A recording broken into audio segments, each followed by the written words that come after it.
Pessoal, bom dia. Essa palestra aqui ela vai ser online, então eu combinei lá com o Alfanama ou com Archbong. Quando eu começar a falar aqui em inglês, aí ele vai entender que começou. Então, vamos começar. Well, my name is Edmar Oliveira, and I am a chair of this session. Thank you very much for your presence. First of all, I would like to thank Mr. Ofanama Okon Akshibong for sharing an important topic on energy transition. So it is with great pleasure that we present him as a speaker at our event. Ofanama is an energy expert with extensive experience in infrastructure, energy, and climate change in Africa. He has expertise in project management, policy development, business modeling, technical advisory, research, and leadership, making him an asset in promote sustainable energy initiative. Ofanama, please feel free to begin your presentation. Thank you. Thank you so much. It's a pleasure to be here to do this. Thank you to everyone, and thank you for the opportunity to share. Unfortunately, I would have loved to be there in person, but because of delays with getting a visit visa for Brazil, I have to do this online. Hopefully next time I'll be in the room in person with all of you. So I'll share my screen now. Just inform me when you see it.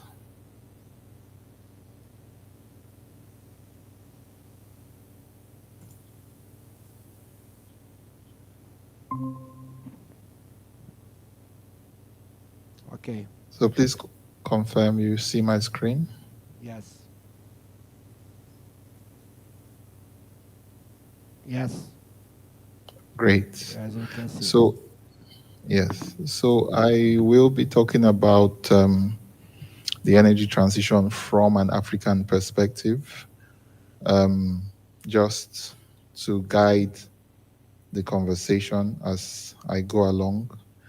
I'll start with some basic introduction of the energy transition, and then I'll be talking about energy access, a big problem we have in Africa, and then other things around technology switching. These are all parts from my view and my perspective, having gained some experience in the renewable energy sector around Africa.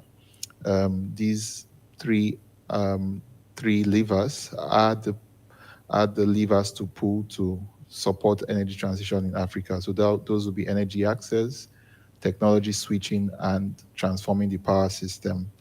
And then I'll conclude with just giving some snapshots of some of the countries and the plans they have for the energy transition in their respective countries.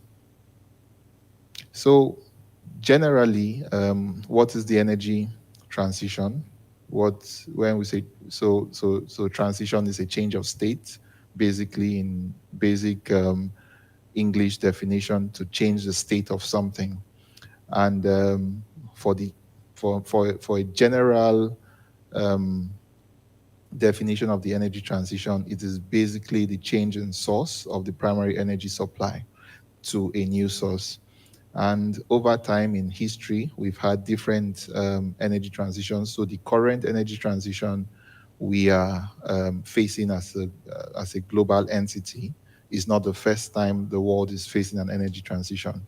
We've had times in the past when coal power was used for the Industrial Revolution, and then, of course, natural gas came on the line, oil and other biomass and other kinds of fossil fuels.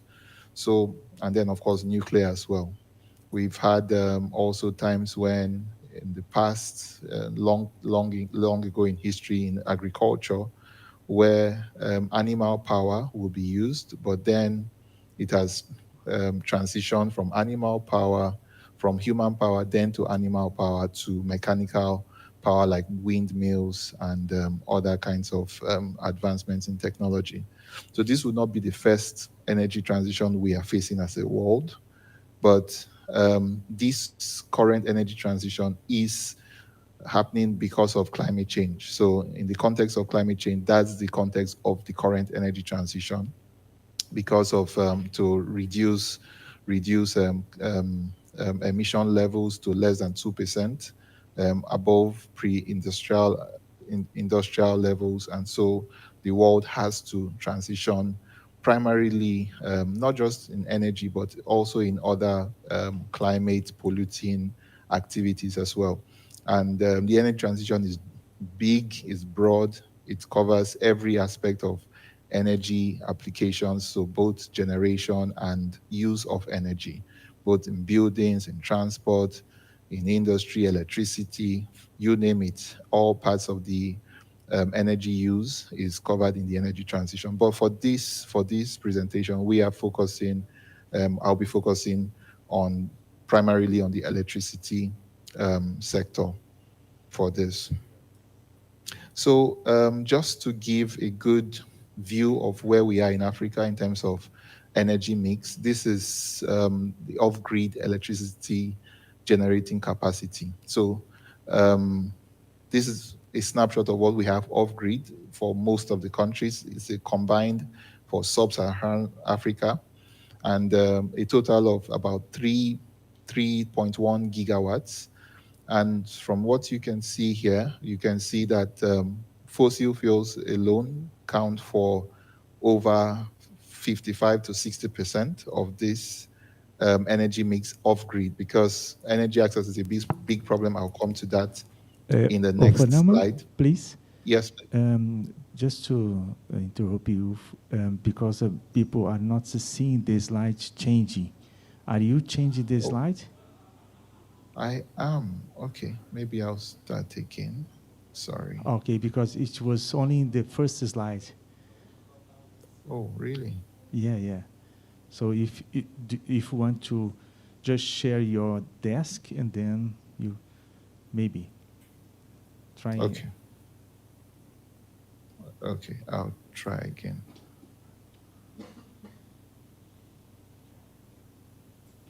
So maybe you can confirm if you can see. Oh, now now it's working. Okay, so I was here before. This is where I started. Oh, okay. And I'm currently on this slide. Sorry about that. No problem. That's okay. Thank you so much. Yes. Okay. So, so as I was saying, looking at this chart, you can see that fossil fuels account for well over half of the generating capacity, closely with solar PV, but this is off grid. So I should point this out that this is off grid. So the picture on the grid is even more serious, because you have more fossil fuels on the grid in terms of grid generation capacities. So then moving on to that was just to give a good view of the mix of the kinds of electricity sources we have in use in Africa. So moving on to talk about energy access, it's important to mention energy access as in any conversation that has to do with energy transition for Africa, because a majority of the people, or a lot of people, lack access to energy. The over 685 million people around the world do not have access to energy, and close to 600 million of them are in Africa. And of course, you have a huge population of those 600 million people living in the rural parts of Africa.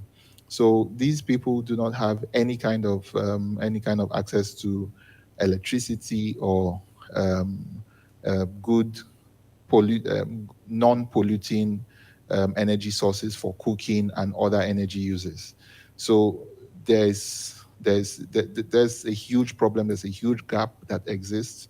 So if you are talking about the energy transition and it has to do with Africa, energy access is usually the first point that comes up because this is the current problem on the ground. So how do you transition from nothing to something new? So the conversation has to start from this point.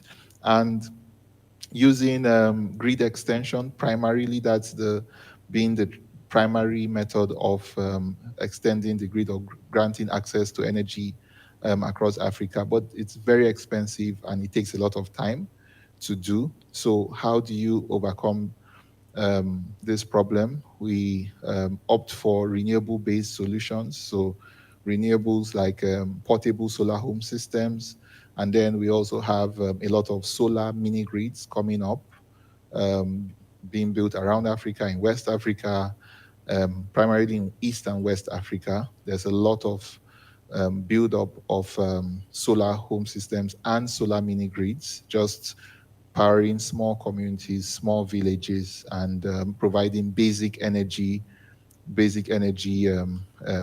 for basic use for those communities. So generally and overall, talking about energy access, you may not want to, from a Western point of view, you may not consider, having this energy access as part of the energy transition. But for Africa, the story is different. And so any discussion about energy access must start from, about energy transition in Africa must start from energy access. So this would cover this chart shows the access growth rate across the world and in comparison with populations. And so my focus would be on Africa, on sub-Saharan Africa, this piece right here. And you can see from here that the annual increase in population and the annual increase in energy access is almost the same. So while you are doing the work of connecting populations and trying to connect these unconnected people to electricity and other energy sources, the population is growing as well. So it means that the demand and the gap is growing wider. So it's almost the same. The average increase in energy access across Africa has been just about 1% in the past 3 to 4 years. So just over 1% is not enough to cover the existing gap, and then compared with growth in the population, it means that gap continues to widen. So just to put it in perspective, this is one of the data that I spoke about in 2 slides ago. We have about maybe 18 or 20 countries that do not have, the highest deficits of energy access in the world.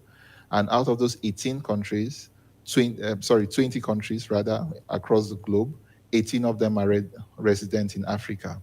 So you can see that to talk about the energy transition for Africa, we have to first of all, tackle the problem of energy access and make sure no one is left behind. Energy is, made available for everybody to use to improve on their lives and improve on their services as well.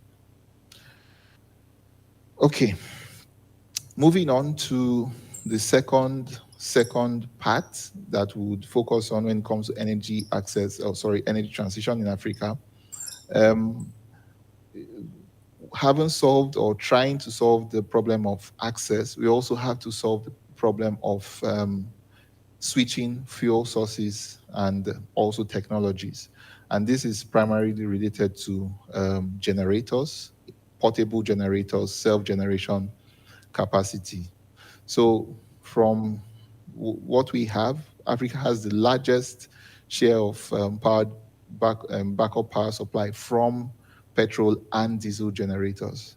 So it's almost because of the grid unreliability or the grid unavailability in many areas. It's almost it's a basic use, basic need to have a generator, either diesel powered or petrol powered in Africa. And because of how prevalent these things are, it's become important to also create strategies to and policies and even plans to move away from these fossil fuel power generators. So um, so this would then be talking about switching the fuels. So focusing on switching in the short term, but then in the long term, the ideal solution would be to move completely away from having to use generators, to have, of course, the grid expanded and well supplied with energy that can serve everyone. But if that may not be the case, so we have these other kinds of technology switching that can happen to also support energy transition in in Africa. Just to give a little bit more to dive deeper on this topic of fuel switching and for diesel and petrol generators. This chart shows the some of the countries, about 17 or 18 countries, comparing the grid capacity to the diesel generator capacity. And from what you can see that for most of them, the diesel generation capacity far exceeds the grid capacity by, in some cases, a factor of two or more. And this is this is the typical picture of what you have in a lot of places in Africa. So take Nigeria, where I'm from, for instance. This only talks about the diesel generator capacity, not including the petrol generation capacity. By the time you include petrol generation capacity, this gets to almost 40 gigawatts, compared to the grid of about 15 or 16,000 or 15 or 16 gigawatts. So that's a factor of almost three, over two times.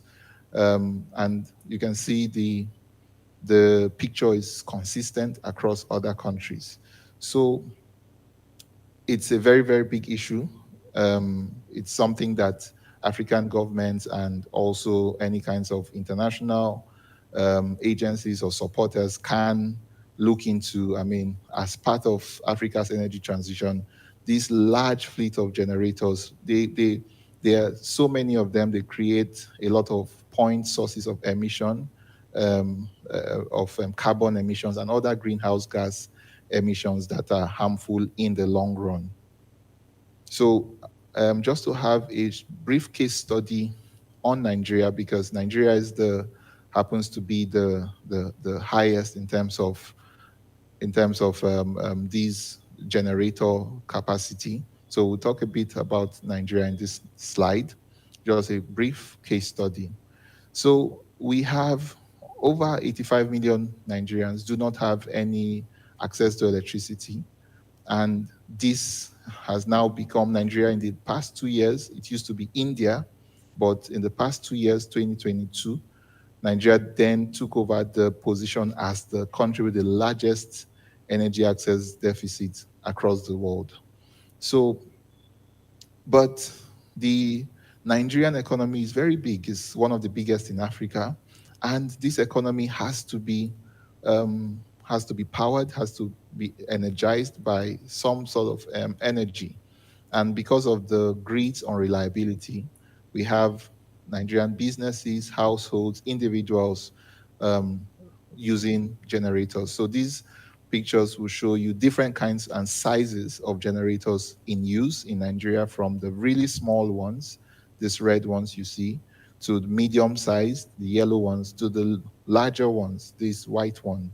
So the smaller ones are petrol based, the red and yellow, and then the white one is diesel powered. And so we have these things scattered all over the place, You go to commercial districts, you go to residential estates, you have these generators everywhere. And you can see that even the Central Bank of Nigeria estimated about 2 years or 3 years ago, estimated about $14 billion is spent annually just to power these generators, spent on the generators and the fuels. Some other estimates count this figure even higher. Some put it at 20 billion or 21 billion, thereabout. But in any case, whether 14 billion or 20 billion, you can see that it's a huge problem and the problem has to be solved. So people move for generators, I mean, as the quickest and easiest way to solve the problem. And because of these large markets, it's also the fastest growing market for generators in Africa, Nigeria, and it's growing over the average growth rate for the region, over 6%.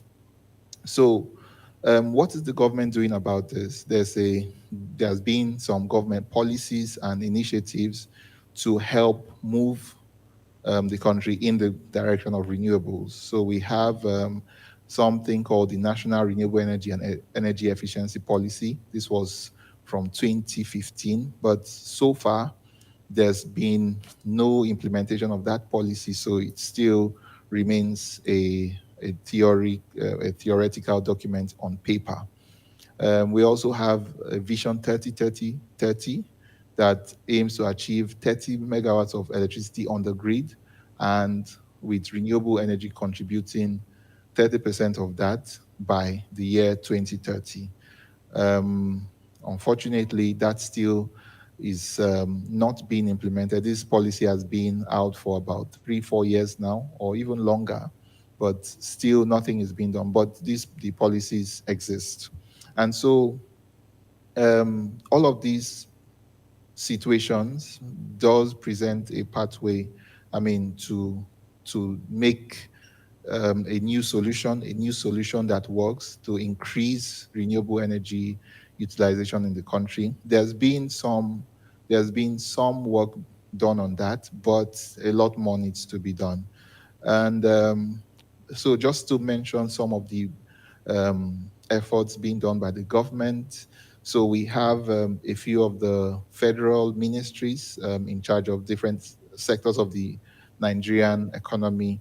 And one of them, which is the Ministry of Works, in the past 2 years, they completely moved away from diesel-based power generation for their offices. So they now have a 1.5 megawatt solar and battery powered microgrid that caters for about 70% of their electricity needs.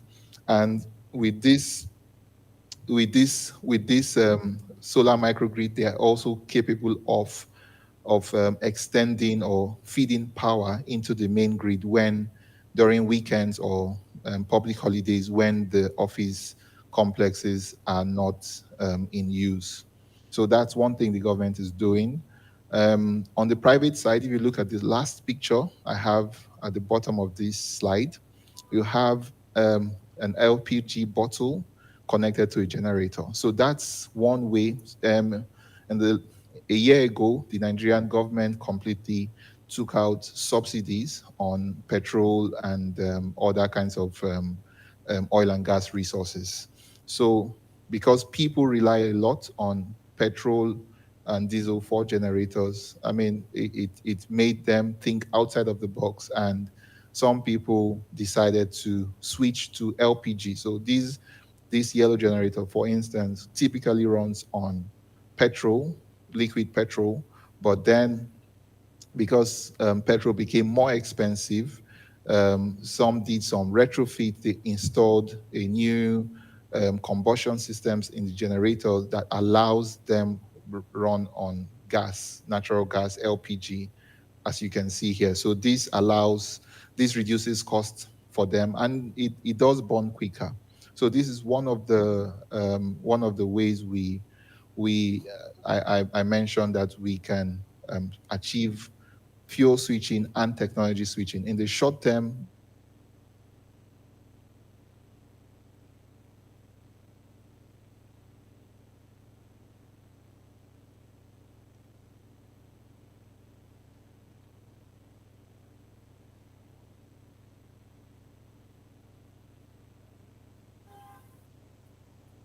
Can you hear me?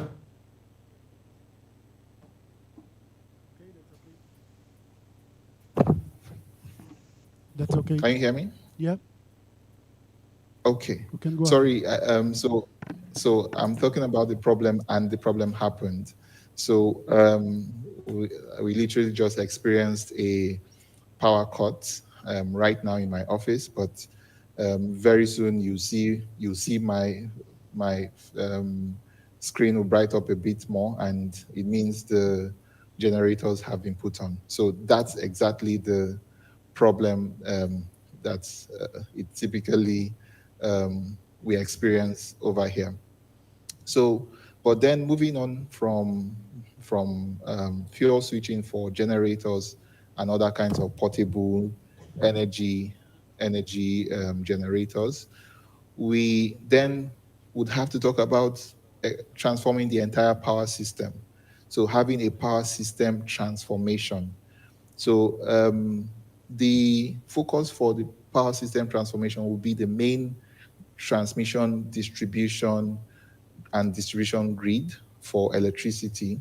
And the idea is to transition the system from a centralized system to one that can be decentralized and have renewable energies embedded and included into the grid.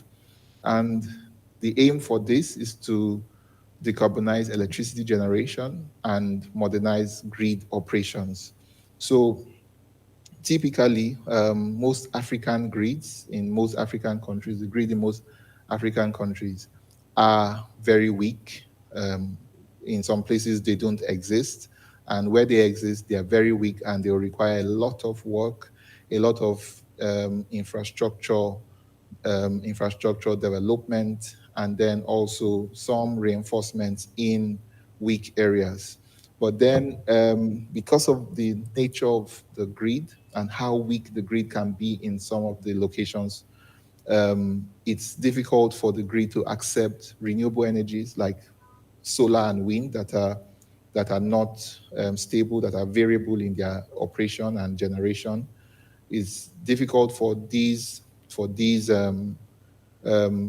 grids to accept variable renewable energies. So that's why um, power system transformation is very, very important.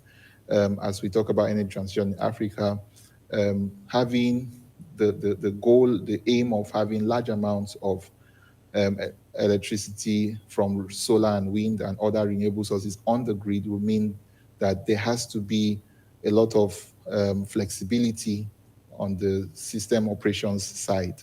So it means we have to have other kinds of power plants that can provide those system flexibility services. So we know some battery-powered grid-scale batteries can do that, but then it would be plants like firm renewables like hydro. Hydro is more constant in power output, biomass or waste to energy, these or concentrated solar power, these kinds of plants that are more constant in their energy output. Those are the kinds of plants that can provide the amount of flexibility the grid would need because of the variability of solar and wind power. Um,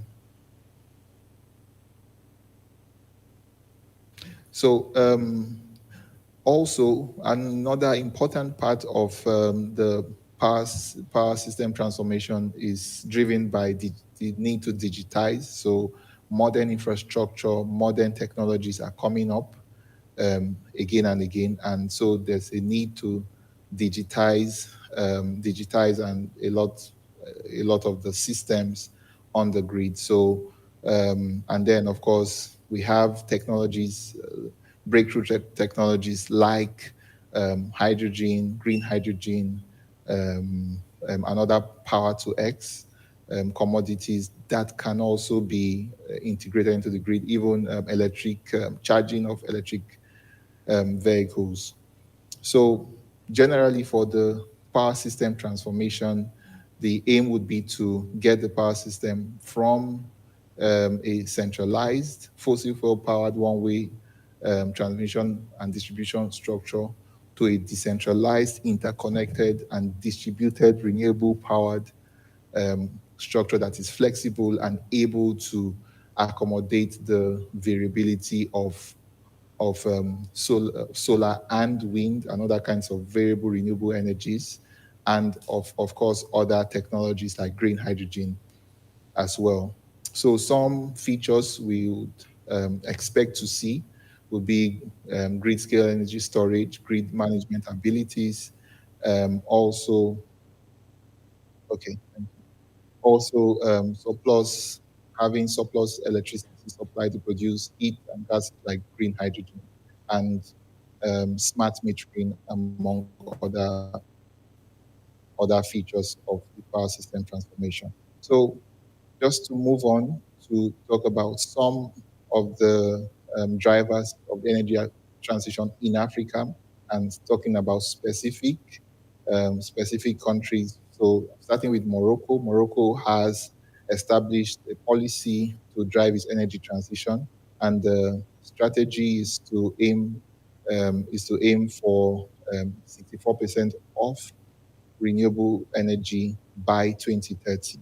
And then, of course, with its nationally determined contributions for climate action, it also aims to reduce emissions by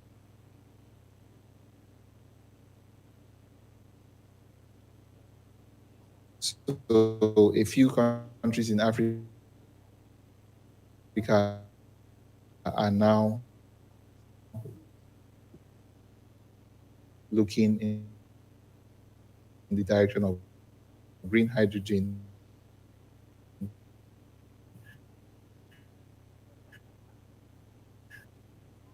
and Morocco is one of them, and as well. So it's one of the landscape for most of Africa. So with South Uh, Ofadama, may Africa, I interrupt to you? it is looking at 60 megawatt called the IPP program. Can you hear me? Ofadama, we are not seeing the slides because the connection a little bit. If you try to show the slides again, maybe it's better to. Yes. Oh, we can see you in the main screen, and now if you can just try to share your presentation again. Okay. Can you see now? Now, yeah. Yeah. If you want to go to the slides presentation, can you change a little bit, because now we have we are also seeing the next slide, and then the main slide is short, small, so you can maybe just different way of presentation. Okay. Okay. Is it okay now? Yeah. Okay. Okay now? Yeah. Is there some kind of you can use the whole desk Okay. for presentation? Yes, I'll start again. Oh, that's one is perfect. Amazing. Thank you very much. Sorry for Great. interrupting you. Okay. Thank No you. worries. I have just a few minutes left. Okay. So I was just saying that, so with this renewable energy IPP program, South Africa has already installed six gigawatts of solar, mostly solar and some wind, through this program. Then for Kenya, Kenya is looking at 100% renewable power generation by 2030, which seems like a tall order, but they seem to be doing a lot especially on the using geothermal technology. So, and they have also developed a least cost power development plans, of course, which, yes, they have a lot of geothermal potential, and they intend to use that. Then Namibia, this is 4 of the 5. So Namibia is looking at they have a renewable energy policy and act that supports their sector. And really, what they're looking at is achieving 70% renewable energy by 2030. It's a big country, but with a very small population of about 2.5 million people. So it may be possible to achieve that using some on-grid and a lot of off-grid technologies. They also have something tailored and being developed to support green hydrogen projects that export green hydrogen as commodities to Europe and other parts of the world. And then lastly, Cote d'Ivoire, which is Ivory Coast, is looking for 45% of its energy to come from renewable energy by 2030. So these 5 countries, I did not talk about Nigeria because I already mentioned, gave a small case study on generators in Nigeria. But these show the different wide array and wide spectrum of what the energy transition looks like in different African countries. So just to bring everything down to a close, the energy transition is a journey, and it should be viewed as one. It should not be seen as an immediate action that can be taken, because it takes time. It's a process that would happen gradually over time. And the destination is net zero emissions. Some countries in Africa have 2050 as the target for net zero. Nigeria, for instance, has 2060 as the target for net zero, but then there are intermediate targets like 2030 and 2040 to achieve some goals before the end date. And then there's a lot of talk about just energy transition in Africa, and from a lot of views, the energy transition for Africa has to include people, be inclusive, because you're going to have a lot of transition of the skills as well, the labor force, the workforce that supports the work being done. And so there has to be a lot of efforts to train and reskill and upskill workers. And also, a lot of African countries, the Western countries, do not support a lot of oil and gas and any other kind of technology that's not renewable. But African countries consider, especially Nigeria, consider natural gas, which we have in abundance, as a transition fuel. So, and they are also beyond natural gas. They are also looking to have looking for the opportunities to use some of the other energy resources they have, like coal, for instance. And yeah, so they require a lot of support. They think that because Africa contributes the least to the climate crisis, and so, but it suffers the most from the effects of climate change. So most African governments are asking for support from the West and from more developed countries to support them achieve their energy transition objectives. But some opportunities exist. For instance, I talked about Namibia and green hydrogen. Africa has at least 40% of the world's renewable energy resources is resident in Africa, and these can be harnessed to produce things like green hydrogen I just mentioned, and other green fuels for exports to other parts of the world. And in developing the infrastructure to produce these things like green hydrogen, there will be an opportunity to develop also the infrastructure that serves the local economies of Africa. So I think I'll leave it here. It's been a pleasure talking to all of you today. And yeah, if you have any questions, please feel free to ask and I can throw more light. If you need me to go to any slide, also let me know. Thank you. Congratulations.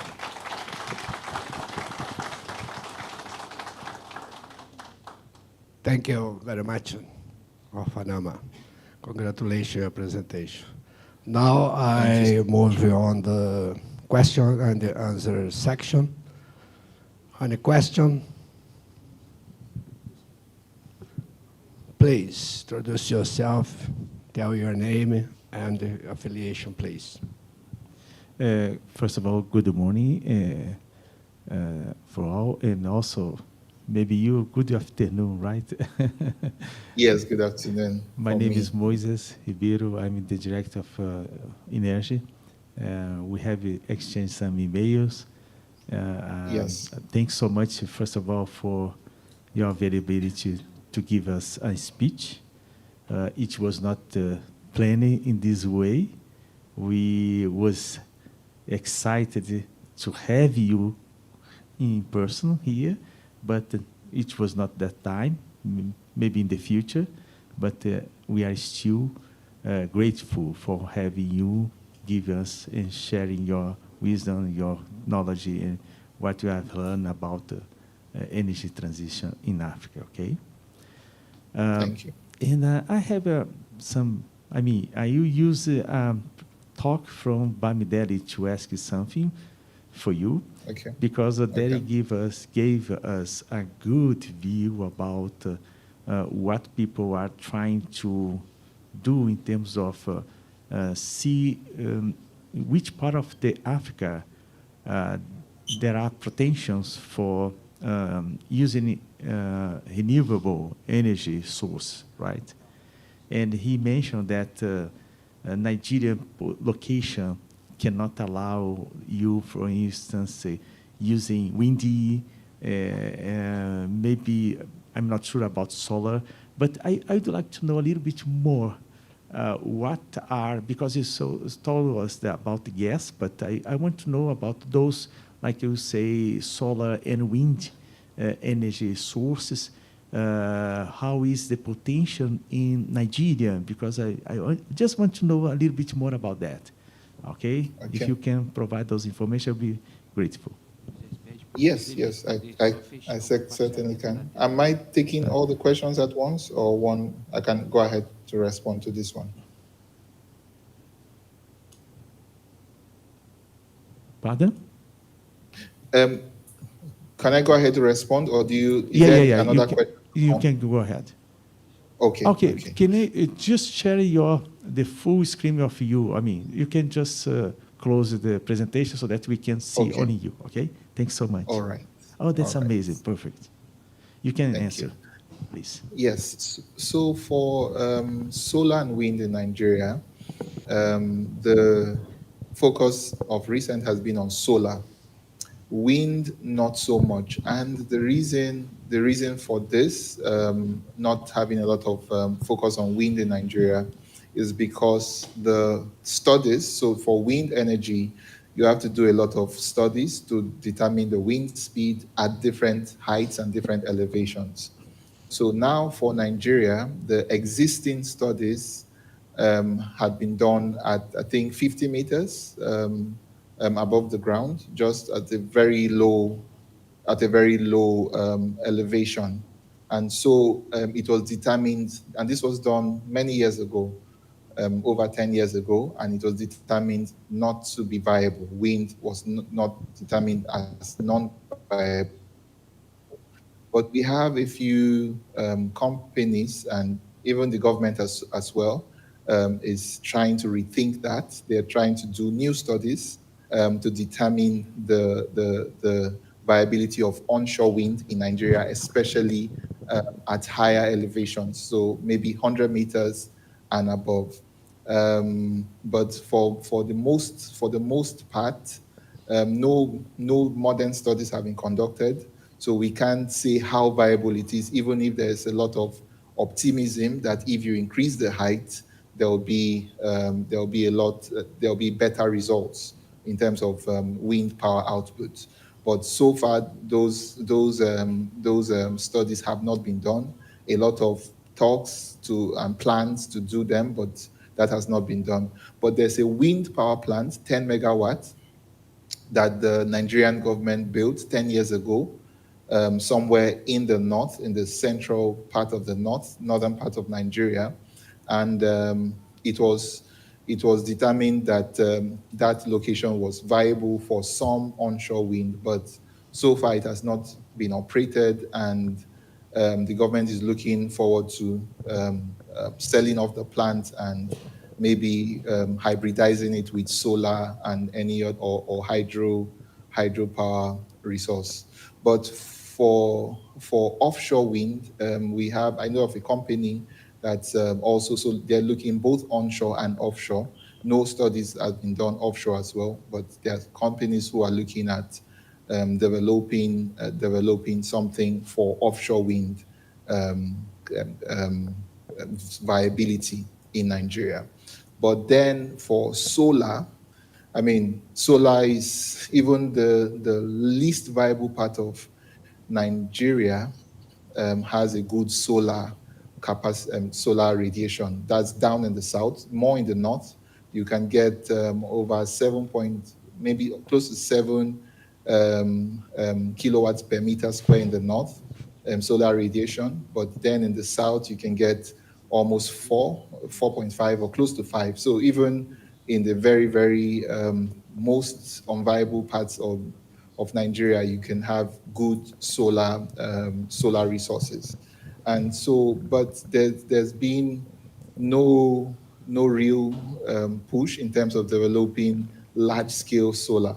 So it was tried and started, but a lot of politics and economic, mainly politics, led to poor economics, and so those projects were abandoned. But what we then developed from that was a lot of off-grid capacity. So we have mini grids, standalone solar in houses and buildings. I mentioned 1.5 megawatts in one of the government buildings, and the government's also looking to do that in many other government buildings like hospitals and schools and universities and places like that. And then we have a lot of mini grids, off-grid, providing energy to very small communities, villages, and those kinds of settings. If you remember at the beginning of my presentation that I mentioned the off-grid, or rather the energy access gap. So mini grid is one of the ways, and mainly solar powered is one of the ways that the government and the country as a whole is addressing the energy needs. But solar is very viable, but no large scale project has been developed so far. Wind is still being studied. I think that would be the summary of my response. Thank you. Okay, thank you. So you have time to one more question, short answer. You have one question? So I have one. I'd like to comment about the linear economy. On side, you have industry, produce, sell, people buy, and use, trash. On the other hand, you have us, research center, work harder to produce green energy. So there is a big distance between us and the industry, economy, linear economy. Can you comment something about it? Okay, in relation to waste to energy, is that your question? Waste energy and that the industry produce, the word is planned obsolescence, and produce electronic trash. And, okay, did you understand? Okay, I think I have a better understanding. Yeah, so for maybe if I start with waste to energy, we don't have. There's been some should I say, some level of project development around waste, but nothing so far has been realized that's viable. For things like electronic waste, so from maybe batteries, and so we have a few companies that are trying to recycle some of these, so waste metals from solar panels, from batteries, from other kinds of energy equipment. We have a few companies who are now working, especially for around Africa, not only Nigeria, who are working on recycling, harnessing some of those metals, repurposing them, recycling them into other uses, or even repurposing them for other energy applications. But it's still something very new. If you want to talk about going further to talk about circular economy, to integrate all these outputs into the input of another industry or another sector, is still very new for Nigeria. So, and I can't comment on that much for other parts of Africa. But for Nigeria, it's still very new. Yeah. Okay, thank you very much.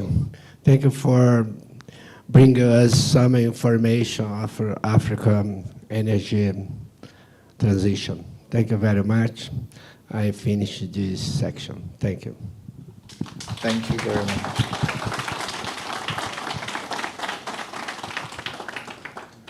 Para ir para outra sessão, vamos precisar de 5 minutos para consertar isso aqui. Thank you very much. 5 minutinhos, pessoal.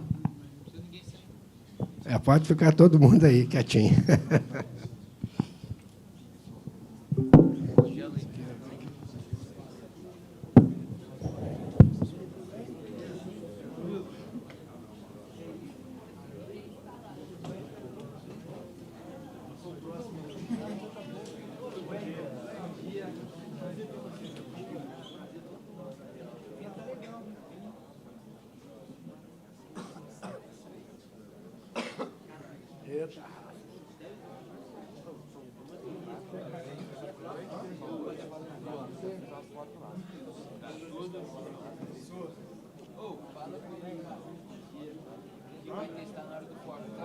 Já falou, o professor já falou.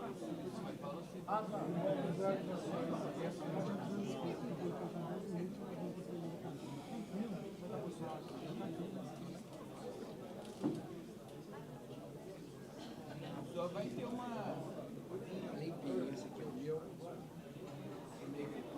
O Wi-Fi não pegou o meu. Eu sempre mencionado de falar assim.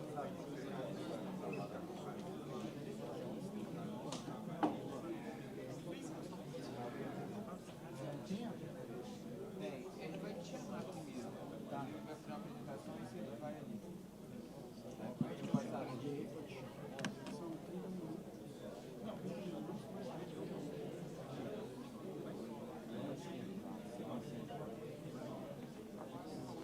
Não, estou muito bem vestido. Você vai pegar uma esfriada. Você deixa o pessoal da pegada. Rapaz, eu achei que não pode ver esse aqui não. Aqui. É autorizado. Aquele é você. Ele tem vergonha de faz isso. O INES é autorizado.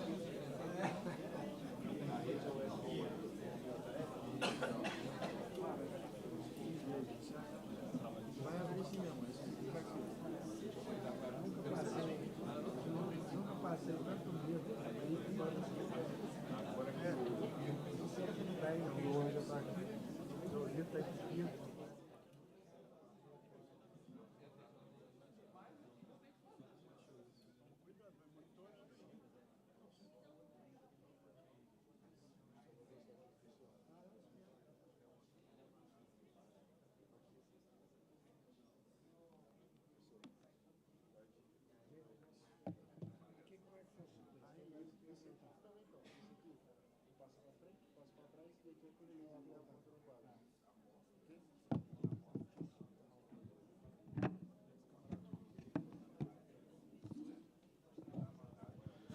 Bem, pessoal, então vamos restartar aqui o processo. com a apresentação do senhor Alain Costa Silveira.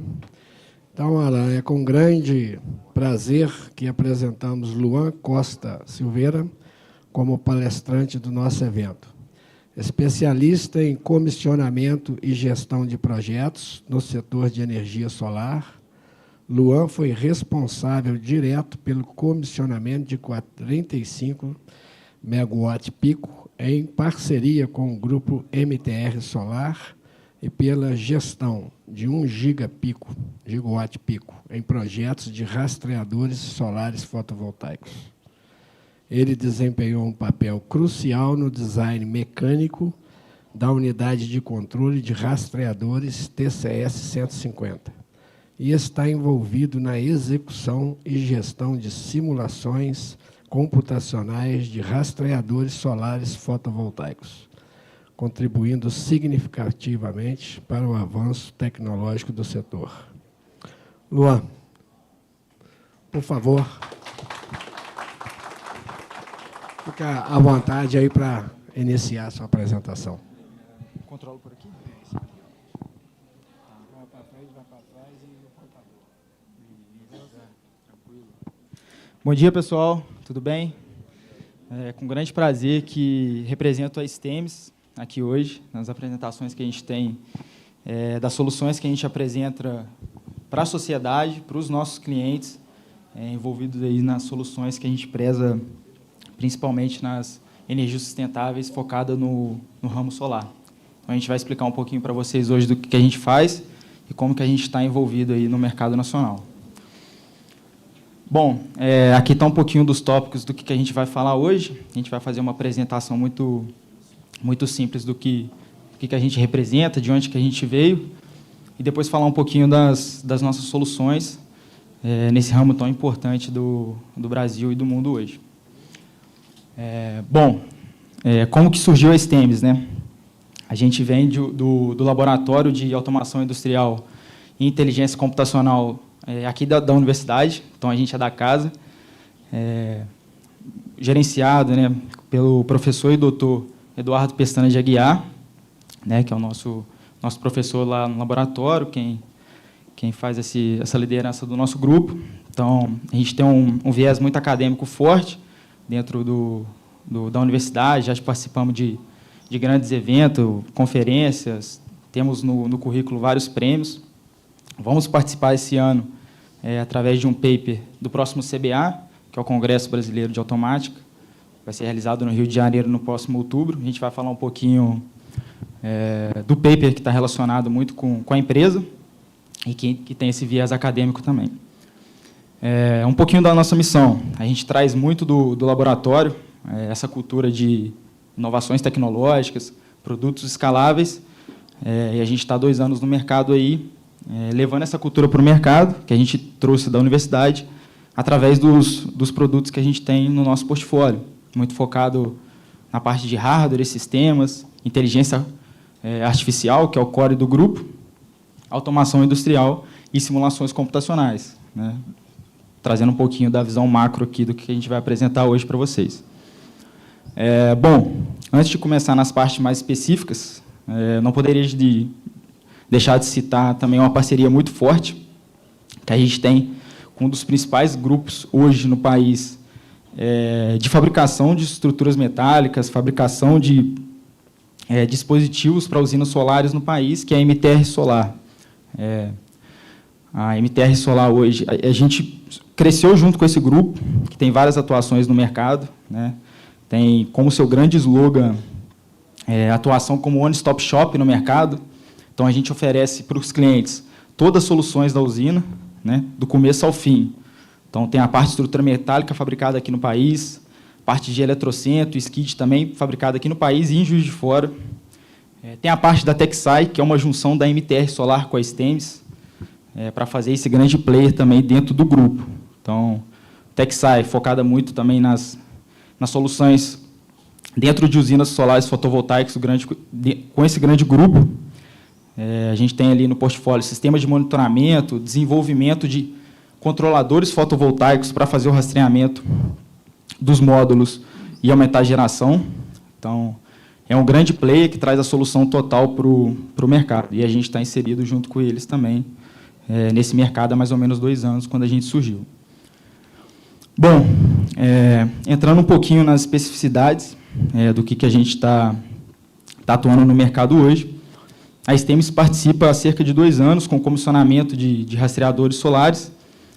Esses comissionamentos são responsáveis por fazer o projeto junto aos fabricantes antes, para fazer a configuração e parametrização desses equipamentos, e, posteriormente, a gente tem a visita a campo, né, a gente tem a viagem, tem a visita a campo, para fazer de forma local a configuração e parametrização desses equipamentos. Né, então, a gente aí tem grandes números no mercado solar brasileiro. A gente já viajou aí por diversas partes do país, mais focado no mercado de São Paulo, Mato Grosso do Sul e nas grandes regiões do Nordeste. Né. Então, um pouquinho dos nossos números. Projetos executados. A gente tem mais de 1 gigawatt pico de projetos executados de rastreadores solares e comissionamentos executados, onde a nossa equipe vai a campo. A gente tem mais de 80 projetos, mais de 200 megawatt pico aplicado, mostrando um pouquinho do impacto que a STEMS traz para o mercado solar, mais focado nessa parte de rastreadores solares. Bom, além dessa parte de comissionamento, né, onde a gente faz o projeto, a integração dos equipamentos com diversos fabricantes, espanhóis, americanos e tudo mais, a gente tem também o serviço de operação pós esses comissionamentos. Então, a gente faz o posicionamento dos equipamentos em campo, configura da maneira correta esses equipamentos, vamos a campo, visitamos o campo para fazer essas parametrizações. Posteriormente a isso, a gente também ajuda os nossos clientes na operação desses equipamentos. Então, está um pouquinho dos estados que a gente já participou. Esses equipamentos, está um pouquinho aqui das curvas, né, normais que esses equipamentos auxiliam. Então, posteriormente, comissionamento, a gente faz todo o monitoramento, operação, acompanhamento junto com o cliente do funcionamento desses trackers, né, tracker solar que a gente chama esses rastreadores. Bom, além do comissionamento, a gente também tem no nosso escopo o sistema de monitoramento. Aí o sistema de monitoramento já é uma solução voltada para a Texai, que é aquela empresa que surgiu a partir da fusão da MTR Solar junto à STEMS, que é um grande player do mercado, e a gente está junto com eles nessa jornada. Então, a gente tem um sistema de monitoramento completo para usinas solares fotovoltaicas, onde a gente tem, nessa primeira tela, a imagem do dashboard do nosso sistema, onde a gente consegue ter uma visão macro da usina. Então, a gente tem aí no nosso portfólio hoje mais de 200 megawatt pico em clientes, onde esses clientes têm várias usinas na carteira. Então, dentro do nosso sistema, ele pode ver toda a sua carteira de forma macro. Então, ele consegue fazer comparações entre as usinas, comparar o rendimento esperado com o gerado, ter o diagnóstico de falha de todos os equipamentos dessa usina, comparar a geração com dados da concessionária e, o mais importante, ele consegue gerar relatórios de forma automática para fazer a comparação dessas usinas, mostrar para os investidores e quem está envolvido também nas soluções. Então, é um sistema bem completo, onde a gente tem essa parte de dashboard e automatização muito forte. Além disso, na parte de sistema de monitoramento dessa solução da Texai, a gente tem a visão, além da visão macro, a gente tem a visão micro também dos equipamentos. Então, a gente consegue fazer o monitoramento de todos os equipamentos da usina em um lugar só. Esse é o principal core da solução. Então, a gente tem ali a análise de inversores, análise de strings, análise de MPPTs, análise de trackers, quando aplicado a usinas de rastreadores, e, quando aplicados também em acionamento remoto, de forma local dentro da usina. Bom, dentro desse sistema, a gente tem também a parte de integração com o CFTV da usina, onde a gente tem uma inteligência artificial aplicada. Né? Então, a gente sabe que a principal dor nessas plantas solares, às vezes, é a segurança e o monitoramento desses ativos de quem está envolvido. Então, a gente ajuda os nossos clientes e as pessoas que estão envolvidas através desse CFTV e a inteligência artificial aplicada. Nesse caso, é o algoritmo Iolo, que é uma rede neural convolucional, consegue fazer a filtragem das imagens, para a gente ter ali a detecção dos objetos que estão principalmente no perímetro das usinas, né? Então, aqui está uma aplicação real do que a gente consegue aplicar com essa inteligência artificial. A gente tem ali a classificação de um carro, animais e pessoas. Esse é um exemplo real que a gente tem da aplicação no nosso sistema, que é uma usina que a gente presta serviço para um cliente aqui em Avelar, no Rio de Janeiro. Nesse caso, é uma usina, não é uma usina de tracker, né? É uma usina de painéis fixos, mas onde a inteligência artificial foi desenvolvida pelo grupo e está sendo aplicada no nosso sistema. Bom, mais duas aplicações de IA que a gente tem dentro do nosso sistema. Essa, a primeira que eu falei um pouquinho no início da apresentação, que é a previsão de geração. A gente teve dentro desse projeto, junto à TechSci, a participação de pesquisadores aqui da universidade, a participação de mestrandos e doutores, pessoas envolvidas no programa de doutorado também da universidade. A gente consegue fazer, através do histórico de geração dos últimos dias da usina, a previsão dos próximos 3 dias de geração. Então, isso gera para o nosso cliente e para as pessoas que estão envolvidas nesse cenário um pouquinho de previsibilidade, né? Que é o que mais importa ali para quem está investindo e para quem está envolvido na usina. Então, esse paper ele vai ser apresentado no próximo CBA, que é o Congresso Brasileiro de Automática, em outubro, que eu comentei no começo da apresentação. Então, é baseado nesse trabalho, juntamente com a TechSci, onde tem várias pessoas aqui da universidade envolvidas, né? Alunos, mestrandos e pessoas envolvidas também no programa de doutorado na universidade. Outra inteligência artificial, né, que é o core do grupo, aí, que está aplicado também a esse grande sistema que a gente tem para os nossos clientes, que é a parte de manutenção preventiva. Então, dentro do nosso sistema, a gente tem todas as variáveis de vários equipamentos monitoradas de forma muito micro. Então, a gente consegue saber as curvas normais que esses equipamentos fazem. Então, a gente aqui tem um exemplo das strings, dos inversores e dos transformadores da usina. Então, a manutenção preditiva dentro do sistema, ela consegue identificar quando alguma curva desses equipamentos estão com alguma anomalia, a gente consegue ter essa visão e indicar para o usuário ou para quem está envolvido, através de SMS, Telegram, de forma totalmente automática, por que está acontecendo esse problema. Então, aqui no caso, nessa imagem do meio, a gente pode ver que trata-se de uma usina de tracker, porque a gente tem a eficiência máxima do inversor do início do dia ao final do dia, né? Quando a gente tem aqueles módulos fotovoltaicos fixos, a gente tem o pico no meio-dia, né? Costuma ser no meio-dia. No tracker, a gente tem esse aumento de até 20% da geração. Então, através dessa IA de manutenção preditiva, a gente consegue, através dessas anomalias, indicar para o cliente esses problemas. Bom, para fechar essa parte de sistema de monitoramento, um pouquinho do diagrama de comunicação que a gente faz para essa solução. Então, está o total aí de tudo que eu expliquei. A gente tem a parte de câmeras, parte de estação solarimétrica, parte de NCU, que é a parte do tracker quando aplicado, essas usinas de rastreadores, strings, eletrocentros, todos com seus respectivos conversores para a Ethernet. Depois a gente faz essa comunicação via Modbus TCP. Concentra isso no switch, depois no computador compacto, no qual a gente usa um parceiro muito grande, que é a Vago, na nossa solução, onde depois a gente tem a solução integrada de forma local, para ter todas as variáveis de forma rápida nesse computador, para depois fazer os acionamentos, se necessário. Quando o cliente tem um grande portfólio, a gente tem a possibilidade de tratar esses dados também de forma remota via web. Então, uma solução total aí que a gente está oferecendo para o mercado, junto a esse grande player que é a MTR. Bom, um pouquinho da outra solução que a gente tem dentro da TechSci também, em conjunto com a MTR, é o desenvolvimento de um controlador solar fotovoltaico. Esse é o primeiro controlador desenvolvido no país, 100% nacional, e a gente traz algumas novidades no ramo de tecnologia dele.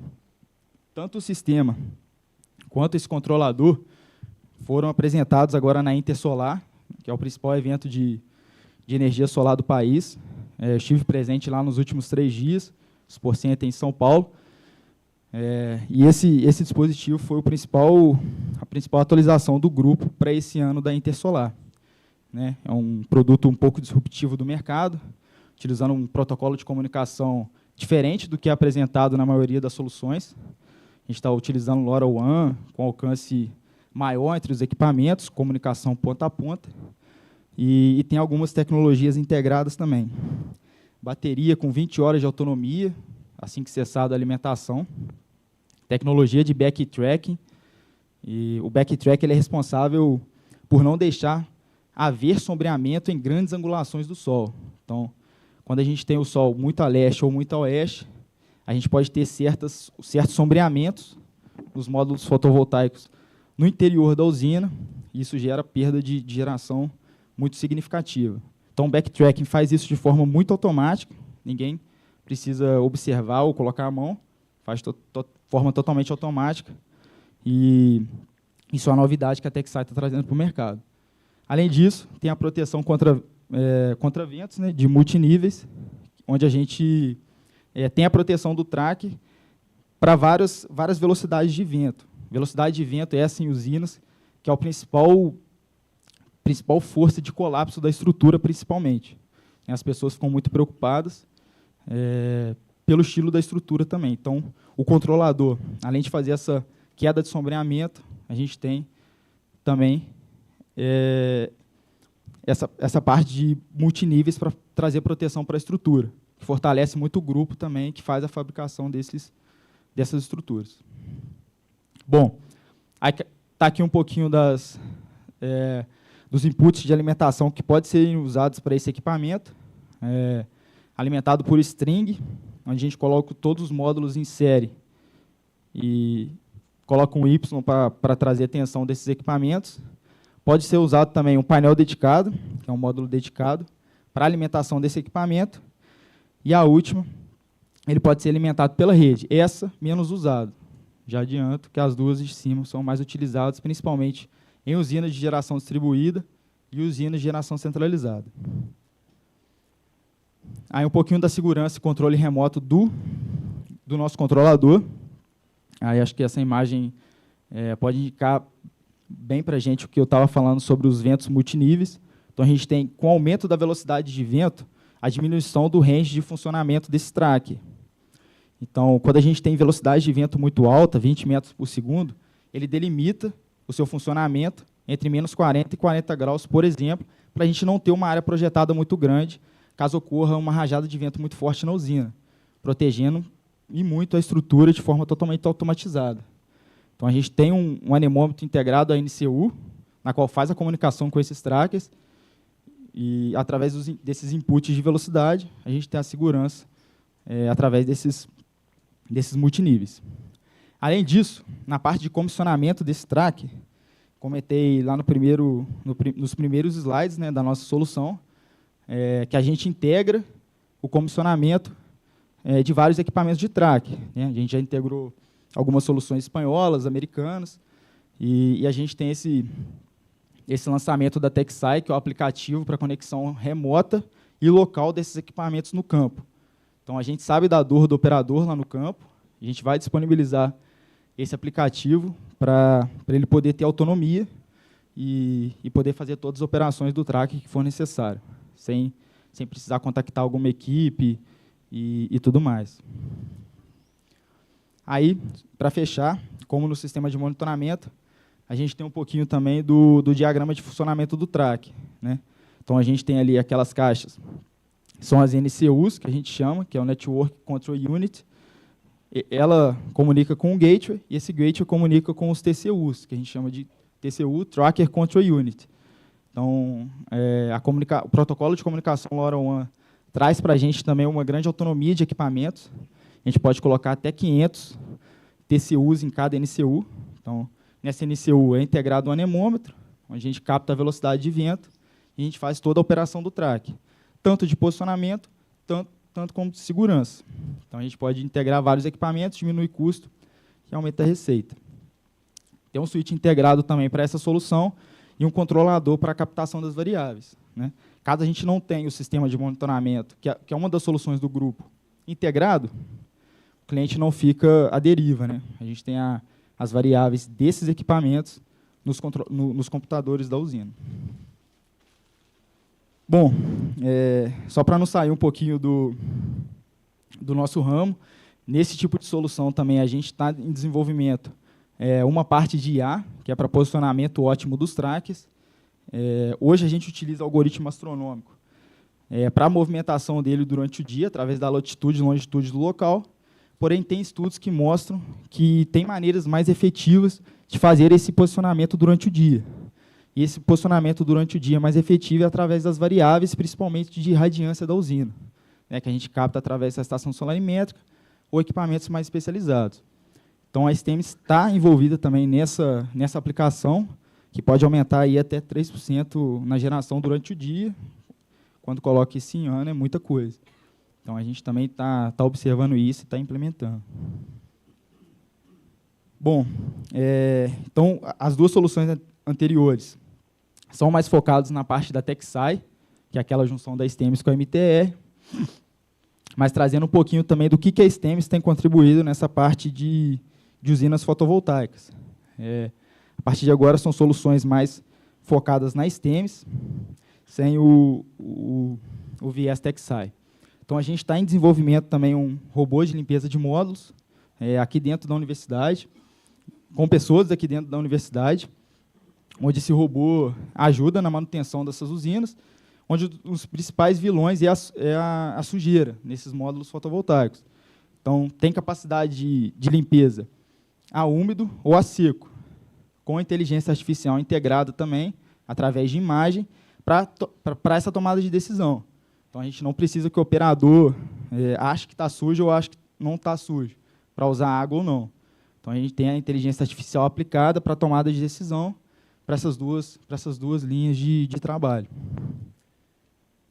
Bom, além do robô, a gente tem também a parte dos drones de inspeção termográfica, que é uma parte muito importante também das usinas, nessa parte de manutenção, onde a gente consegue ver o funcionamento dos módulos fotovoltaicos através da inspeção termográfica. Então, a gente tem IA integrada também para diagnóstico dessas anomalias.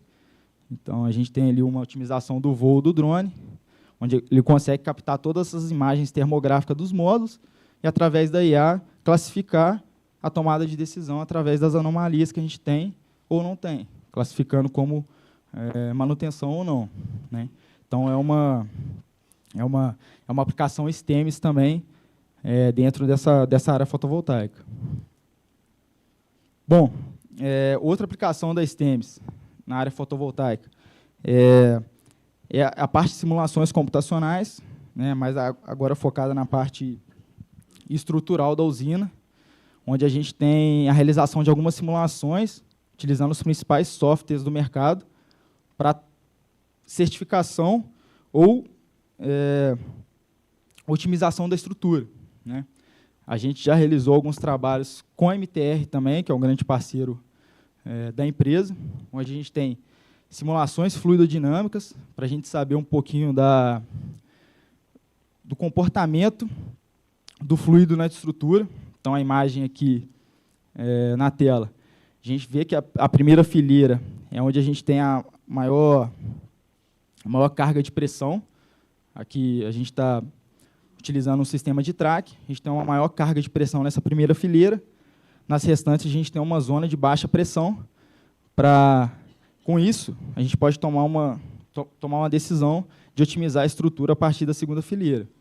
Então, a gente integra as análises fluidodinâmicas na estrutura, traz essas cargas um pouquinho para o estático, depois para a análise estática, tira o torque, tira as tensões e deformações, a gente consegue fazer a tomada de decisão.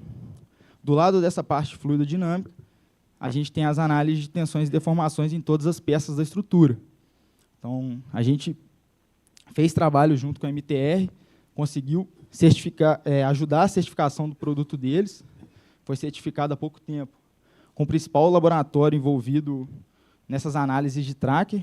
Esse laboratório ele fica na Espanha, chama SERI. Então, através dos inputs da simulação, eles conseguiram tirar a carga para certificar o produto deles. Então, é um trabalho que a STEMS fez em conjunto, está abrindo para o mercado também essa parte de simulações. Simulações essas podem ser aplicadas para usinas de tracker, mas também podem ser aplicadas para usinas de fix ou outras aplicações do mercado, né? Tudo que envolve fluidos e estrutura. Outra aplicação que a gente tem dentro do mercado solar é a parte de geotécnica e de fundações. Um pouquinho da engenharia civil, né, que a gente tem engenheiros envolvidos também nessas aplicações. Aplicações essas muito importantes no início do projeto. A gente sabe hoje que a maioria das áreas planas do país já foram ocupadas de módulos. Então, sobrou um pouco de morro para a gente. Aí tem que fazer análises mais específicas, onde a parte geotécnica é muito importante. Análise de solo, curva de nível, SPDA, onde a gente faz análise desse solo e vê se a gente consegue colocar, tem que fazer alguma movimentação de terra, não tem, dá para colocar usina fixa, dá para colocar usina fixa e tracker, dá para colocar só tracker para a gente ter uma otimização. Então, a gente tem equipes muito especializadas para fazer esses estudos. Pós-análise geotécnica, a gente tem também a parte de fundações, onde a gente pega esses estudos geotécnicos e aplica para o dimensionamento de fundações, né? Quanto que a gente vai cravar a estaca, quanto que vai ficar florado, como que vai ser o concreto, qual o diâmetro da fundação. Então, a gente tem equipes também especializadas nessa parte de pré-projeto, para a gente ter esses inputs e saber o layout da usina, principalmente, quais equipamentos que a gente vai utilizar. Bom, para fechar, uma aplicação bem legal também, que a equipe está tendo na parte de inteligência artificial, que é o Federated Learning, né, o aprendizado federado. Hoje a gente tem muitas usinas espalhadas pelo país, onde a gente consegue treinar modelos de inteligência artificial em várias dessas usinas. Porém, a inteligência artificial ela é mais aplicada quando a gente tem um modelo mais globalizado e generalizado. Com o aprendizado federado, a gente consegue fazer isso. O que a gente faz? A gente pega todas as usinas de forma local, exporta isso para um modelo geral, só que exporta apenas o aprendizado do modelo. Exporta apenas os pesos e o que foi aprendido, e não os dados brutos em si. Então, com isso, você consegue proteger os dados das usinas locais, não consigo saber quanto que ela gerou, qual que foi a radiância do local, a gente tem essa proteção de dados em todas as usinas, mas consigo exportar os pesos desses modelos. Então, eu exporto os pesos, jogo para um modelo mais generalista, com isso eu consigo usar para outra aplicação com muito mais confiabilidade. Então, protejo os dados e ainda tenho um modelo mais generalizado e globalizado. Então, é uma aplicação também que a gente está estudando e está implementando nas soluções que a gente tem, que é principalmente o sistema de monitoramento e o controlador. Então, o estudo federado é uma coisa bem nova e que a STEMS está trazendo aí para o mercado também. E, bom, são esses projetos, esse desenvolvimento que faz com que a STEMS tenha um grande impacto aí no mercado de energia sustentável e contribuição também para a transição energética, focada mais no ramo solar.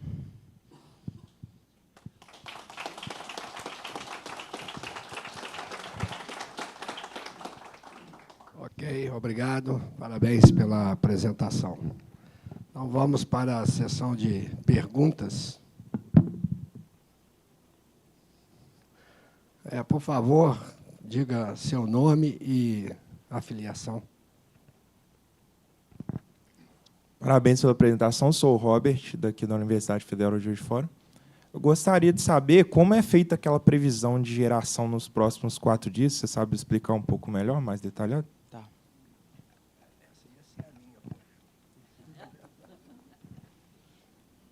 Aqui? Tá. A gente tem um modelo de previsão de energia que utiliza inteligência artificial e principalmente transfer learning, que a gente utiliza dados de outros locais. Tem o nosso histórico, que tem dados de outra usina, E, através desse histórico e várias features, né, que a gente chama, a gente consegue fazer a previsão dos próximos 3 dias. A gente tem uma margem de erro aqui, mas que já foi testada e a gente tem essa confiabilidade. Então, é principalmente por causa do histórico de geração e utilizando o transfer learning também, que são dados de outros locais, de outras databases. Ok, temos tempo apenas para mais uma pergunta, onde está inscrito você primeiro. Então, vai terminar em você. Você quer passar para ele?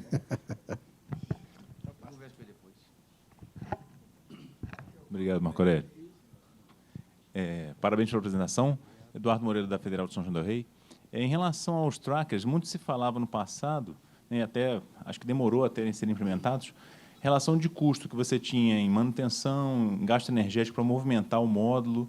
Qual que é o limiar? Por exemplo, se eu vou fazer uma usina hoje, a minha usina vai ter 10 kW, 100 kW, qual que é o limiar para ser viável a instalação, a utilização de um tracker, em relação a custo de aquisição e manutenção? Sim, a utilização do tracker, ela certamente aumenta o custo de manutenção, mas a gente trabalha nessa aplicação em tecnologia em usinas a partir de 1 mega, que começa já a valer a pena, tá? Porque a gente tem aumento ali de 20% da geração, a gente tem aumento também da manutenção, mas que acaba valendo a pena em usinas a partir de 1 mega. Ok, obrigado. Então, vamos finalizar essa sessão.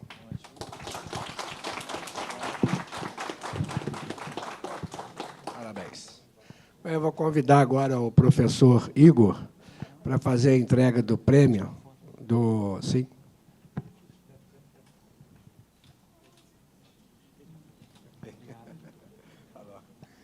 O professor Igor vai dar um prêmio agora para o melhor pôster. Alô, bom dia a todos, prezados colegas.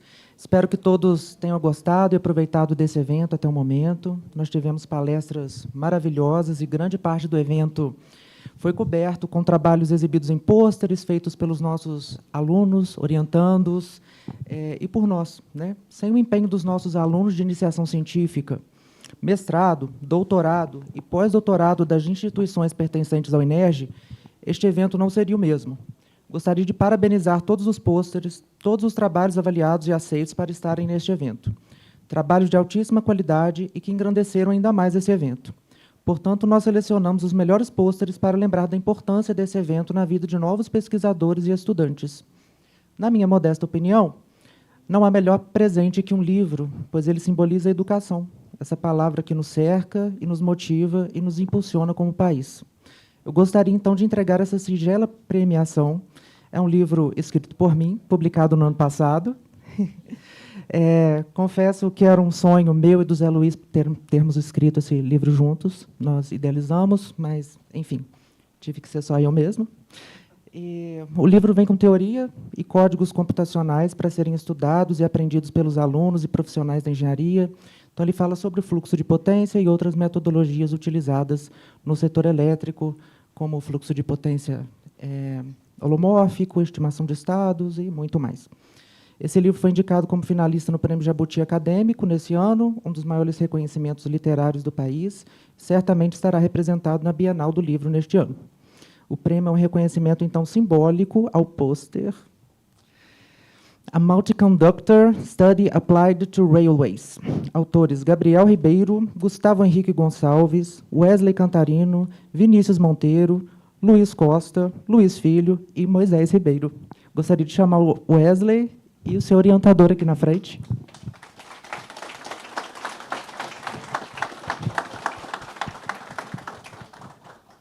Meus parabéns.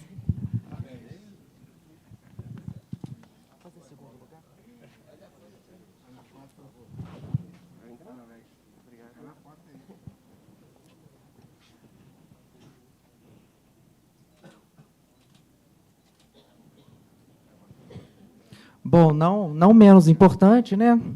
Segundo lugar também ganho um livro escrito por mim.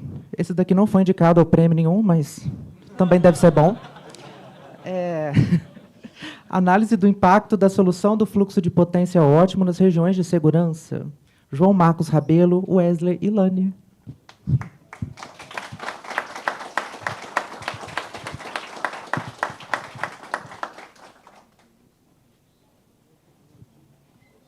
Parabéns.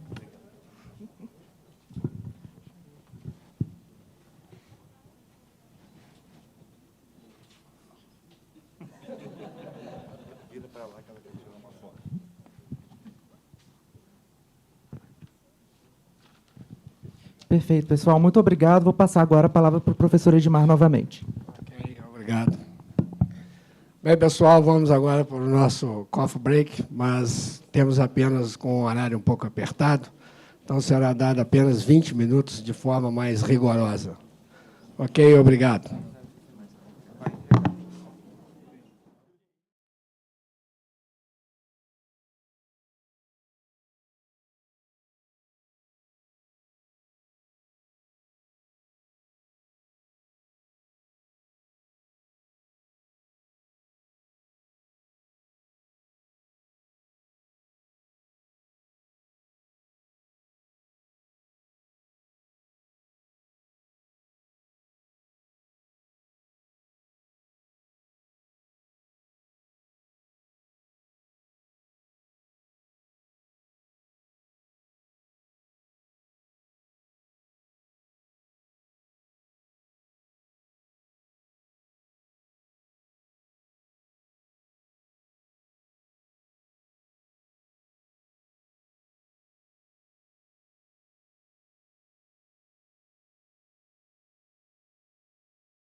Grande prazer estar aqui participando desse evento com vocês, né?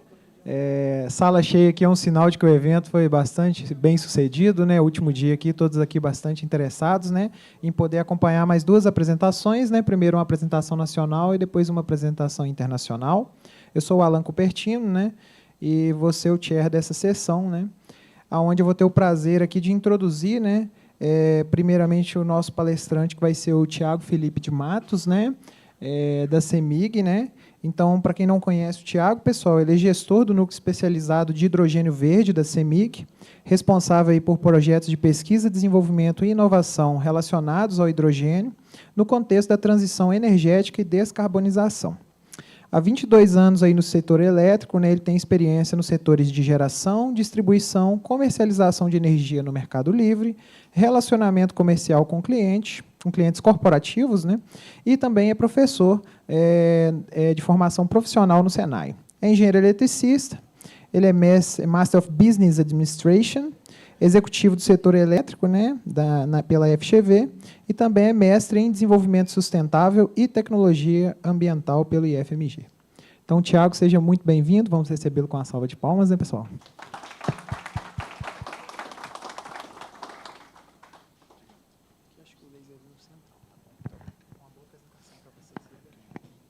Bom dia. Queria agradecer o convite. Cumprimentar o professor Bruno, que estava na minha banca há uns 2 meses atrás, que eu estava terminando o mestrado. Ele estava lá me batendo, agora estou aqui. Aqui a maioria é aluno. Quem é aluno? Ah, legal.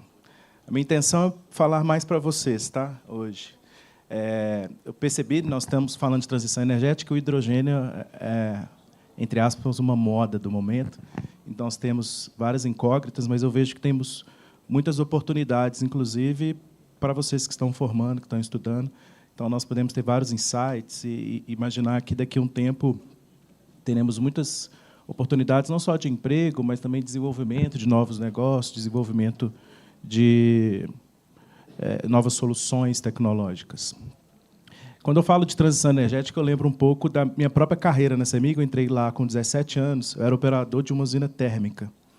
Depois de uma crise hídrica em 2001, em 2002 nós fizemos uma usina térmica a gás, tem uma aqui em Juiz de Fora, e eu trabalhava usando gás de alto forno. E eu lembro de fazer propaganda falando que a estabilidade do futuro no Brasil dependia das térmicas, né? E agora nós estamos falando de hidrogênio. Isso tem 22 anos. E quando eu operei uma usina térmica lá em Igarapé, no município de Joatuba, ela era a óleo. E, se eu não me engano, era R$ 1.100, há 22 anos atrás, o megawatt-hora. Hoje, nós estamos liquidando energia a menos de R$ 100. O PLD está R$ 69, R$ 70. É muita diferença. E o que isso tem a ver? Tem muito a ver. A energia hoje está muito mais barata e a nossa matriz está muito mais renovável. Lógico que a gente depende muito da água, que, se não chover, pode ser que as térmicas sejam acionadas, mas começou a aparecer muito mais energia renovável, principalmente através da inserção das eólicas e também da solar. Quando eu comecei a dar aula no Senai, há uns 8 anos atrás, eu lembro que eu dava aula de matriz energética e era menos de 1% o percentual de participação de energia solar no Brasil. E energia eólica era menor que biomassa, era menos de 15%.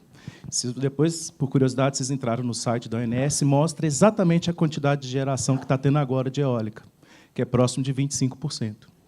Somando eólica e somando solar, nós temos mais de 30% de participação dessas renováveis, juntamente com 55% de hidráulica, o que torna hoje mais de 85% a nossa matriz limpa. A matriz energética da CEMIG, que eu estou aqui representando a CEMIG, hoje ela é 100% limpa. Essa usina que eu trabalhava, ela foi desativada, a usina de Igarapé. Depois eu trabalhei na usina térmica do Barreiro, também foi desativada. E aí, falando um pouquinho da minha carreira, eu virei técnico, trabalhei no centro de operação. Depois, quando eu virei engenheiro, estudei na Universidade Federal, no caso, não universidade, no Cefet. Sofri muito, demorei 7 anos para formar.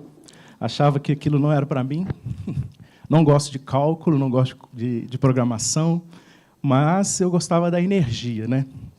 E eu não sabia muito bem aonde eu estaria comecei a trabalhar com o Mercado Livre de Energia, o Mercado Livre incentivado. Isso também aumentou muito as eólicas, principalmente no Nordeste, porque a energia incentivada ela tem 50% de desconto na tarifa de uso do sistema de distribuição, torna a energia subsidiada, assim como hoje a energia solar ela tem um subsídio da GD.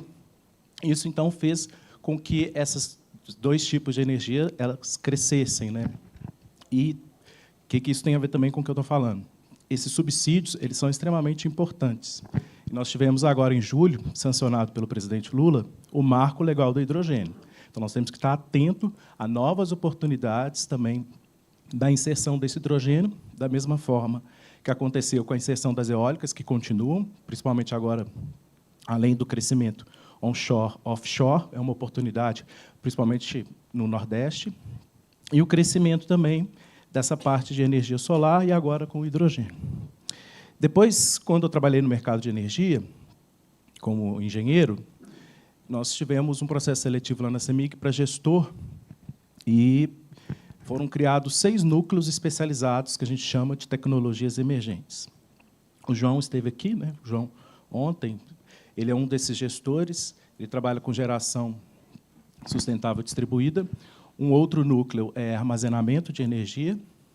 O terceiro núcleo é o Smart Grid. O quarto núcleo é inteligência artificial.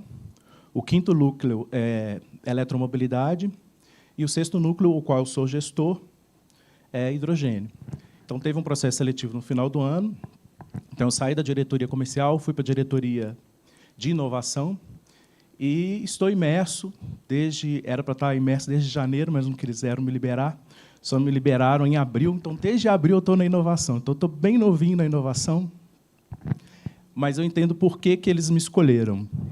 A escolha para eu ser o gestor desse núcleo é porque a gente também não quer apenas usar a pesquisa e desenvolvimento para que o conhecimento ele fique ali apenas num artigo ou num laboratório da universidade. É extremamente importante.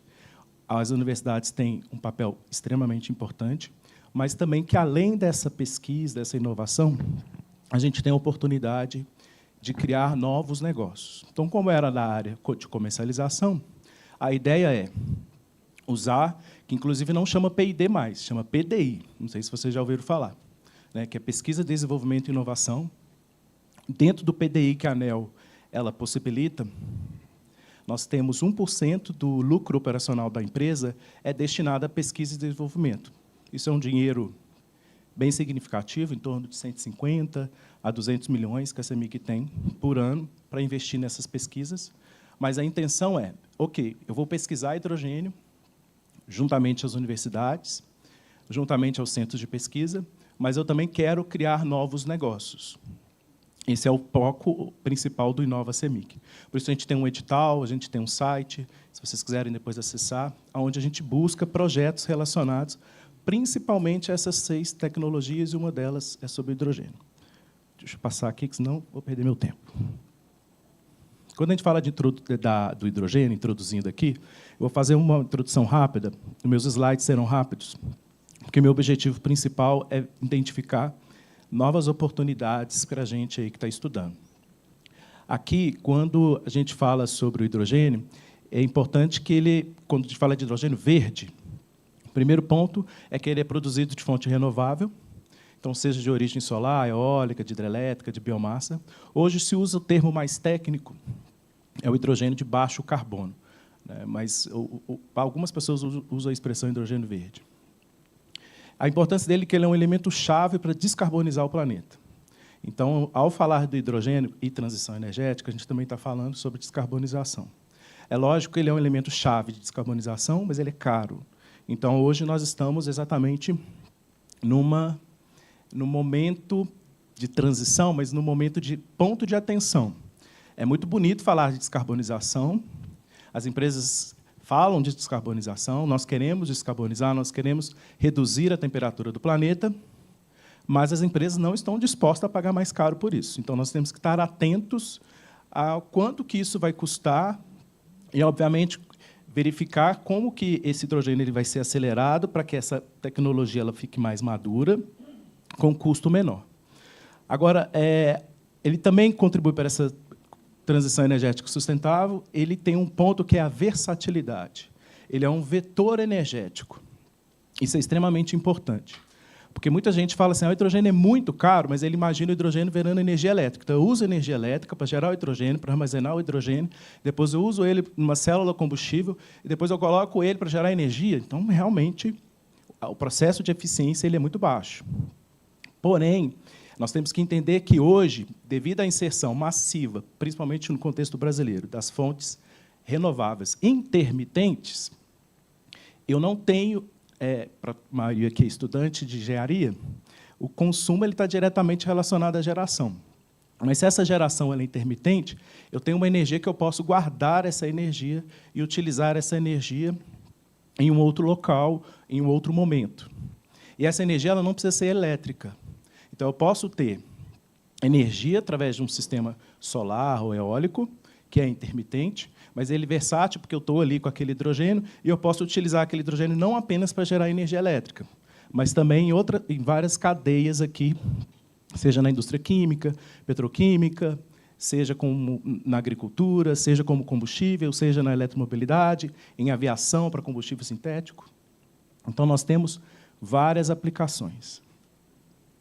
Então, nesse contexto de versatilidade, o combustível, o hidrogênio, ele tem um contexto Power to X. Esse Power to X significa que ele pode ser utilizado para calor, pode ser utilizado para eletricidade, pode ser utilizado na indústria química, na mobilidade. Então, ele tem vários tipos de aplicação. Dentro dessas aplicações, um dos maiores desafios que nós temos é que, como o hidrogênio ele não necessariamente precisa ser produzido por eletrólise. O hidrogênio, hoje, que é produzido na grande maioria, ele é oriundo do gás natural. Então, isso, a reforma a vapor. Esse hidrogênio a gente chama de hidrogênio cinza. Para que ele seja um hidrogênio isento de emissões de gases de efeito estufa, produzido por fonte de energia renovável, eu preciso usar essa eletricidade. Por isso, a gente chama de hidrogênio verde. Essa eletricidade, hoje, representa o custo final do hidrogênio de 60% a 70%. Então, o valor do hidrogênio, que é tão desafiador para descarbonizar o planeta, depende do custo da energia. Só que, há 22 anos atrás, quanto que era o valor da energia? Era mais de R$1.000. Quanto que era o valor do quilowatt-hora de um painel solar? Ele era muito mais caro do que é hoje. Hoje, tem alguns lugares no mundo que o pessoal está usando painel solar de muro, de tão barato que está, em alguns locais, essa questão. A nossa energia ela é barata, ela só tem um problema. Ela tem alguns encargos. E ela tem também algumas tarifas que têm algumas heranças na nossa energia. Então, pensando só na energia, não na nossa tarifa, não estou dizendo que a nossa tarifa de energia, o cara da CEMIG falando que a energia é barata, mentira, a energia não é tão barata assim. Né? Nós temos impostos, encargos, nós temos o uso do sistema de transmissão, nós temos muito subsídio, inclusive financiando esses sistemas solares que são colocados em algumas casas. Então, acaba que a energia nossa ela fica cara. Quando a gente fala que é R$1 o quilowatt-hora, eu estou falando de R$1.000. Mas o megawatt, o quilowatt-hora de energia, hoje ele está próximo de R$150. O megawatt-hora, ou 0,15 centavos o quilowatt-hora. Então, numa tarifa de R$1, só 15 centavos que é a energia. Então, se eu olhar só para a energia, como ela representa 60% a 70% do valor do hidrogênio, temos tido oportunidades para desenvolver o hidrogênio. Também nós temos que verificar o seguinte: o hidrogênio cinza é de 0,5 a 1,7 dólar o quilo hoje. O hidrogênio azul, quando você tem essa captura de carbono, é de 1 a 2 dólares. E o hidrogênio verde ele é de 3 a 8 dólares. Isso é uma expectativa mundial. Só que, como essa energia ela tem baixado, a gente tem conseguido preços próximos de 3 ou abaixo de 3 dólares. Isso é extremamente importante. Ele também está relacionado às ações sustentáveis, os Objetivos de Desenvolvimento Sustentável da ONU, em relação à energia limpa. Nós temos tido avanços tecnológicos e também nós temos tido políticas de incentivos fiscais. Já temos o marco legal do hidrogênio, importação, por exemplo, de eletrolisador, a gente já tem isenção de PIS/COFINS. Dentro desse marco legal, tentaram aprovar 18 bilhões nos próximos 4 anos de subsídios. O Lula vetou, pediu para que seja feito novamente um novo estudo e está na Câmara refazendo a nova proposta para isso. O hidrogênio também ele está relacionado não só à descarbonização, mas à descentralização. É importante os 5 Ds aí, né? Nós muitas vezes falamos de centralização. A última palestra do professor da Nigéria, ele comentou sobre descentralização lá na África, né? No Brasil, ele cresceu com muitas usinas centralizadas, principalmente hidrelétricas, mas nós estamos num viés de descentralização também, gerando energia próxima ao centro consumidor, onde você tem energia solar, o vento. Nós temos também a questão de digitalização de processos, que a gente pode ter plantas virtuais de energia, o hidrogênio possibilita isso. A disrupção da demanda. A disrupção da demanda é que, como o hidrogênio ele pode ser utilizado como vetor energético em diversos processos, nós temos um aumento por necessidade de atender a demanda. E o novo desenho de mercado, a gente tem que estar atento a isso. Nós temos a Irena fala que nós temos que abaixar a temperatura do planeta em 1,5 grau. E, para isso, nós temos um projeto mundial para que a gente consiga alcançar essas metas. E, dentro dessas metas, o hidrogênio ele também tem sido, a gente está percebendo aqui até pelas palestras, né? Não é uma coincidência, que nos tem sido falado muito sobre isso. Dentro dessas referências, nós temos a Austrália, mas são plantas ainda pequenas, 13 gigas, a Holanda também, uma planta ali que tem sido desenvolvida de 10 gigas, na Alemanha, que é uma referência também internacional. Nós temos plantas também sendo desenvolvidas na China, Arábia Saudita, que, apesar de ser uma referência de combustíveis fósseis também, ela está desenvolvendo pesquisas relacionadas a isso. No Chile, já tem o marco a Estratégia Nacional de Hidrogênio no Chile, está um pouco mais... A política do Chile já está um pouco mais adiantada em relação à política do Brasil. Quando a gente fala das perspectivas do Brasil, nós temos um estudo que nós precisamos ter um investimento aí de 200 bilhões, incluindo 180 gigas de capacidade. O que é isso, né? Hoje, a nossa geração ela é menos de 100 gigawatt médio, a nossa carga. Quando está no pico, assim, está próximo de 100. E nós estamos falando de praticamente está dobrando a nossa capacidade de geração para atender as demandas de hidrogênio. Só que quando a gente começa assim, parece que está muito exagerado, porque a gente ainda não tem tanto hidrogênio sendo gerado e uma perspectiva gigante. Saiu uma reportagem essa semana que nós temos mais de 180 bilhões de projetos anunciados. Aí, entre serem anunciados e serem executados, ainda nós temos um grande desafio pela frente. Mas tem muita gente fazendo essas pesquisas e que a gente chama de memorandos, né? Eles fazem os memorandos de entendimento, falando que vai estudar esses projetos, principalmente nos portos, devido à questão da exportação desse hidrogênio, mas no contexto de CEMIG, contexto de Minas, a gente também tem feito esses estudos, mas num contexto de descentralização, não são plantas gigantes, mas são plantas ali feitas para atender uma demanda local. Quando a gente olha aqui na perspectiva mundial, os principais eletrolisadores, no Brasil não tem ainda esses eletrolisadores verdes. Tem no Porto de Pecém, mas ainda ele é pequeno. Nós não temos ainda um eletrolisador de 10 megawatts funcionando, gerando hidrogênio. Então, nós temos muita notícia e, na prática mesmo, ainda nós temos poucos projetos. Quando eu fui nessa seleção, né, para ser o gestor de hidrogênio, quem estava me perguntando falou assim, o cargo de gestor é 2 anos. E aí eu dei um tiro no meu pé, que ele está assim, para quando o hidrogênio no Brasil ele vai começar a ficar firme, né, implementado? Eu falei 2030. Aí depois, nossa, eu falei 2030 e meu cargo é gestor de 2 anos. O que eu estou falando? Ele falou, não, mas e agora? Apesar de ser 2030, que você acha que vai deslanchar, depois de 2030, e nos próximos anos, assim, nos próximos 2 anos. Aí eu consegui me defender, eu falei, a gente tem que fazer pesquisa, a gente tem que fazer plantas pilotos, nós temos que aprender a lidar com hidrogênio, a gente tem que desmistificar a questão de segurança. Também o pessoal fala, é muito inseguro, é muito caro, é modinha, assim como tem a resistência dos veículos elétricos, também teremos ainda algumas resistências sobre o hidrogênio. Então, no final, a gente tem muita coisa anunciada, temos 42 projetos anunciados no Brasil, mas, por enquanto, ainda nós não estamos fazendo muitas coisas práticas, né? E aí, essa reportagem eu coloquei aqui é uma reportagem dessa semana. 180 bilhões de investimentos em hidrogênio no Brasil. Também voltando lá para a gente ter um preço competitivo em 2030. Mas Dentro desse contexto, a gente precisou, então, fazer um roadmap. Um roadmap foi o seguinte, nós fizemos uma contratação de um projeto para analisar o potencial do hidrogênio no contexto de Minas e o que nós vamos fazer com isso.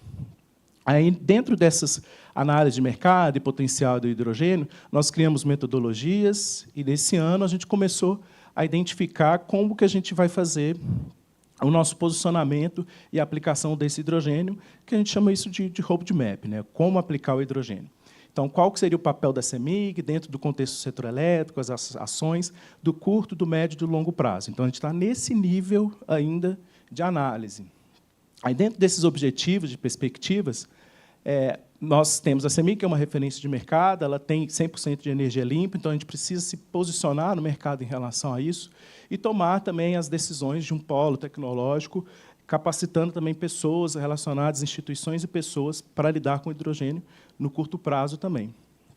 E aí, dentro desses critérios de posicionamento de aplicações, nós percebemos que quanto maior a participação do PIB, maior a inserção do hidrogênio. Então, os estados que têm maior participação, as indústrias que têm maior participação, ali a gente vai conseguir, de curto para médio prazo, começar a colocar o hidrogênio. Também a questão de emissões de gás de efeito estufa. Essas questões de emissões, quanto maior esse nível de emissão e necessidade de descarbonização, principalmente para produtos verdes que precisam ser exportados, nós também temos algumas oportunidades. E aí os setores que têm algumas oportunidades, principalmente em Minas Gerais, é o setor de mineração, siderúrgico, cimenteiro e o setor agrícola. Aí, dentro desse contexto, nós ainda não foi concluído esse roadmap, ele vai ser concluído no próximo mês, a gente vai ter um posicionamento de quais serão as novas estratégias para curto, para médio, para longo prazo, de acordo com esses motivadores. Para isso, então, para a gente fazer essas aplicações, dentro dessas avaliações, nós estamos avaliando a questão de mobilidade com os veículos, a questão de combustíveis, a questão da amônia, a questão de combustível para aviação sintético, que tem grande emissão, que é o SAF, o mix com gás natural, que daqui a pouco vou falar, a siderurgia e outros setores que a gente está colocando esses briefings de aplicação. Por isso, a partir dessa pesquisa que eu comecei lá agora, né, em abril, eu tive que criar quais são as perspectivas do núcleo. Esse núcleo só tem eu lá no núcleo. Equipe. Aí, dentro do núcleo, o que eu tenho proposto para a CEMIG? Primeiro, a gente precisa analisar, no contexto de Minas Gerais, focar nessas soluções limpas, fomentar o uso do hidrogênio para criar valor para a companhia, estar preparados para os impactos na distribuição e transmissão, porque a gente fala muito de geração, pensa o hidrogênio só como geração, mas a ANEEL ela tem uma preocupação interessante. Para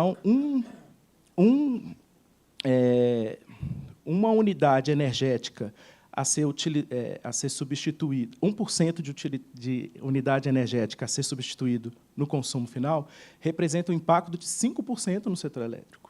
Então, mesmo que a CEMIG ela fala assim, eu não vou mexer com esse negócio de hidrogênio, alguém que mexa com hidrogênio vai impactar significativamente. Por isso que a gente tem que olhar a gestão de demanda também, porque você vai ter um aumento por necessidade de energia. E, a partir disso, identificar proativamente essas oportunidades de crescimento no mercado e se posicionar. Porque hoje, como que a CEMIG está? Como que Minas Gerais está? Eu não sei o que eu vou fazer com hidrogênio.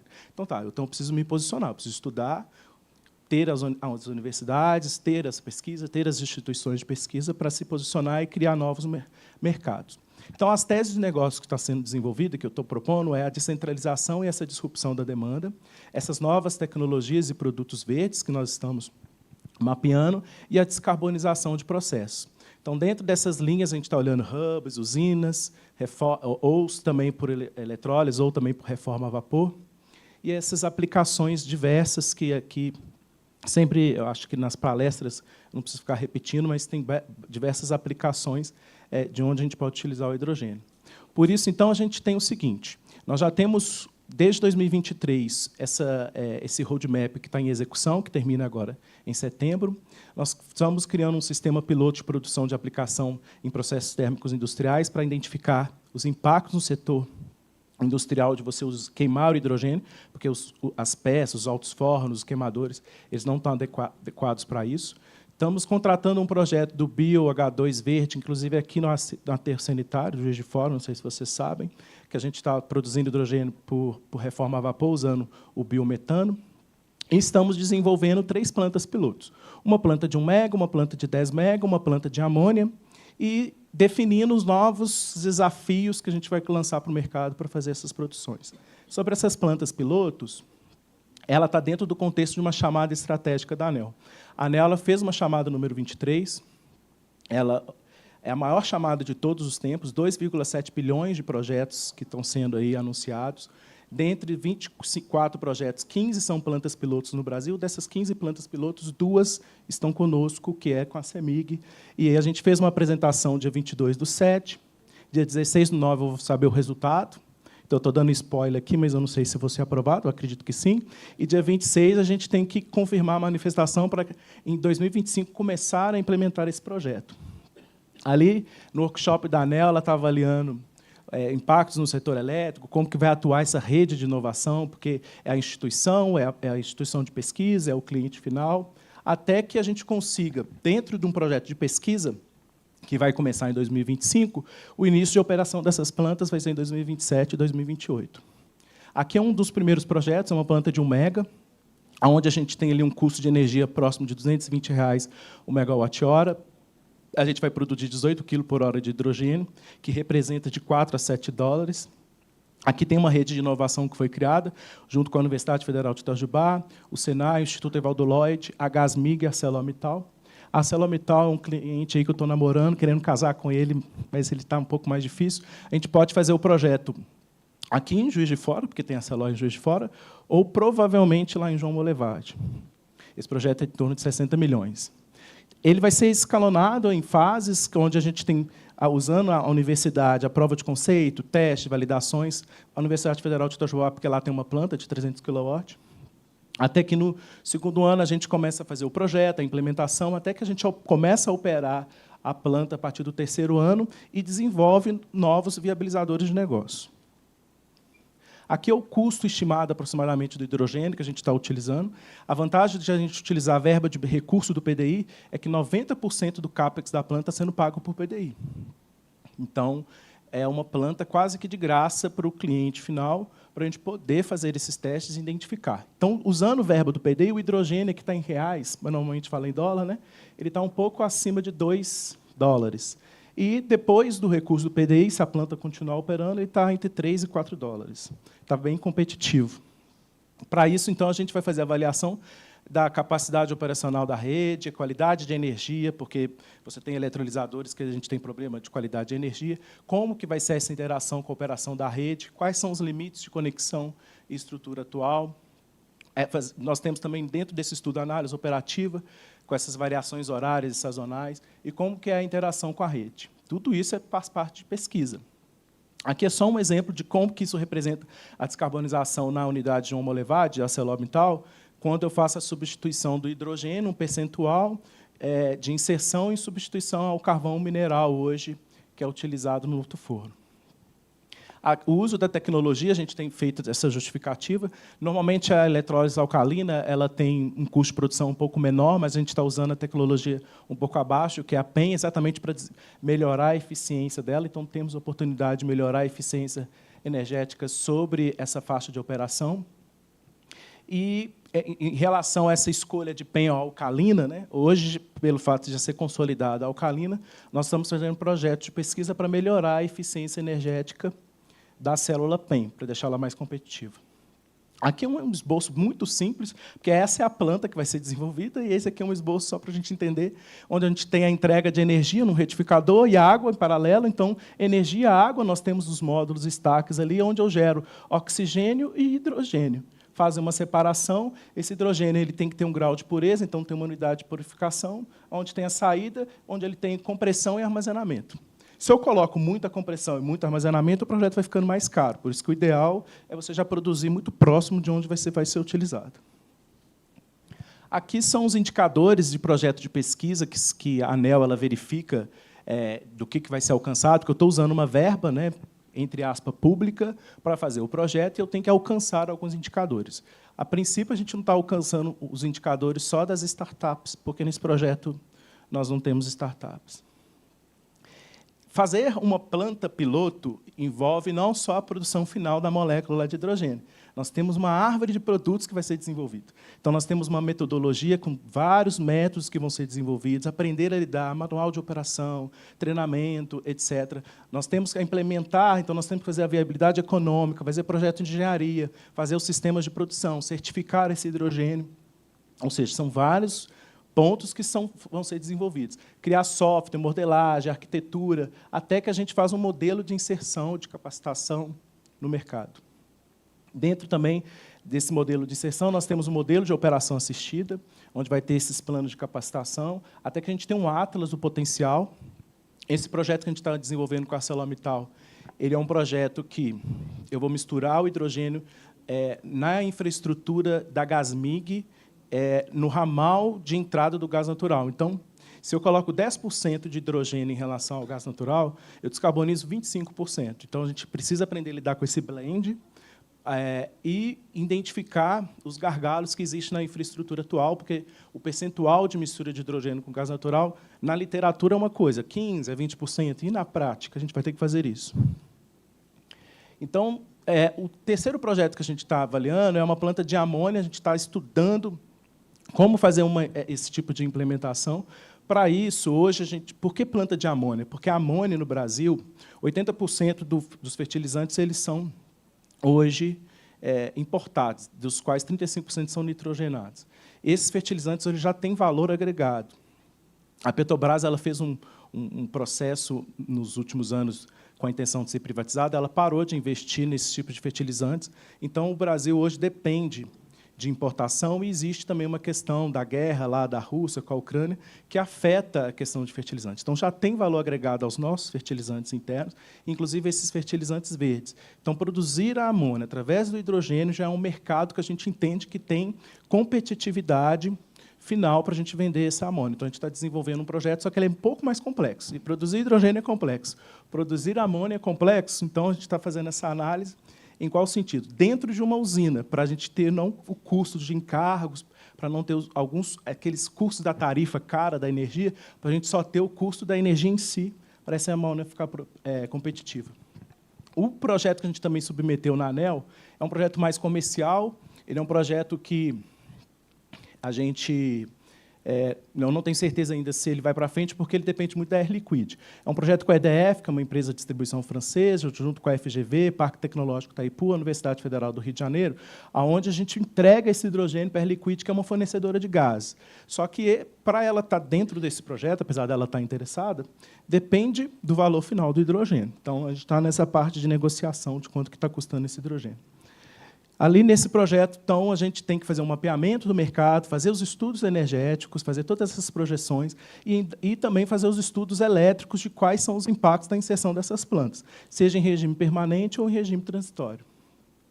O custo, já estou terminando, o custo desse hidrogênio, aqui é uma referência da União Europeia, nós tivemos um leilão recente, onde o custo foi subsidiado, que o preço ali, que a União queria pagar é de 4,5 euros. Vamos colocar 4,5 dólares, é muito próximo, o euro do dólar. Mas, aí, por causa desse subsídio de 0,37 e 0,48, o preço do hidrogênio na Europa está próximo de 5 euros. Okay? Agora, a produção do hidrogênio no Brasil, de acordo com o custo nivelado de hidrogênio, esse termo aqui é importante, ele está hoje entre 2,83 e 6. Então, a gente já percebe que o nosso hidrogênio ele é mais baixo do que, mesmo tendo uma maturidade tecnológica na Europa, mais avançada em relação ao Brasil, a gente já tem preços bem competitivos, e é por isso que a Europa está de olho no Brasil, participando dos projetos aqui, principalmente relacionado à exportação. E aqui, para terminar, algumas notícias, para a gente ver que é muito atual o tema de hidrogênio. Em julho, foi sancionada uma lei estadual aqui no estado de Minas Gerais. 2 de agosto foi sancionada a Política Nacional de Hidrogênio de Baixo Carbono. Essa política mudou um pouco, porque era até 4 quilos de CO2 evitado por quilograma de hidrogênio, mas a bancada lá do etanol influenciou e colocou até 7 quilos. Isso é um ponto de atenção, porque o mercado internacional considera até 4. Então, se a gente vai produzir hidrogênio aqui, por exemplo, usando etanol, e vai exportar algum produto ou hidrogênio, pode ser que tenha problema aí na certificação. A gente tem que estar atento em relação a isso. A gente também tem os incentivos tributários, que a gente tem que estar de olho em relação a isso. Tem 18 bilhões ali em subvenção que está sendo negociado, apesar que foi vetado na primeira tentativa. Uma curiosidade, né? Apesar de muita notícia, nós já temos 2 despachos da ANEEL esse mês para conexão na rede básica. Então, nós temos uma planta relacionada lá no Ceará e a outra no Piauí, conectada em 500 kV. E também a Câmara dos Deputados aprovou o projeto, o marco regulatório, né? Esses incentivos de 18 bilhões aqui, entre 2028 e 2032, ele está ainda em negociação. E também nós temos que verificar que o marco regulatório no Brasil é para a descarbonização dos setores industriais e o uso no transporte pesado. Hoje já é um desafio a gente eletrificar a nossa frota.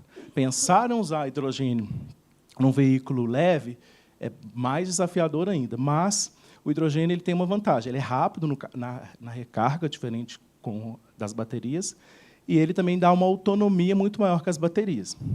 Mas nessa competição dele com as baterias, aí seria para transporte pesado, grandes caminhões, caminhões de mineração, ferrovias, etc. Desculpa o horário, é muita informação, e o horário é curto. Está aqui o meu contato, a gente tem o Inova CEMIG, que a gente tem os desafios de PDI, tem o Inova Lab, que são acelerações de startups relacionadas, não só ao meu tema, mas as outras 5 tecnologias que eu citei. E aqui o meu contato, estou à disposição. Obrigado. Parabéns. Pessoal, temos tempo para 2 perguntas? Deixa eu tomar água.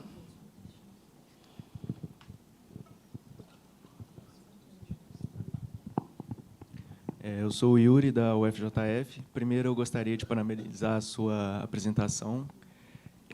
Muito tem se falado sobre o hidrogênio, mas acredito que um subproduto da eletrólise para realizar essa separação do hidrogênio seja o oxigênio. Existe alguma proposta futura de utilizar esse subproduto, seja para o âmbito hospitalar ou algo desse sentido, para viabilizar a parte econômica da produção do hidrogênio? Sim, boa pergunta, e tem sim.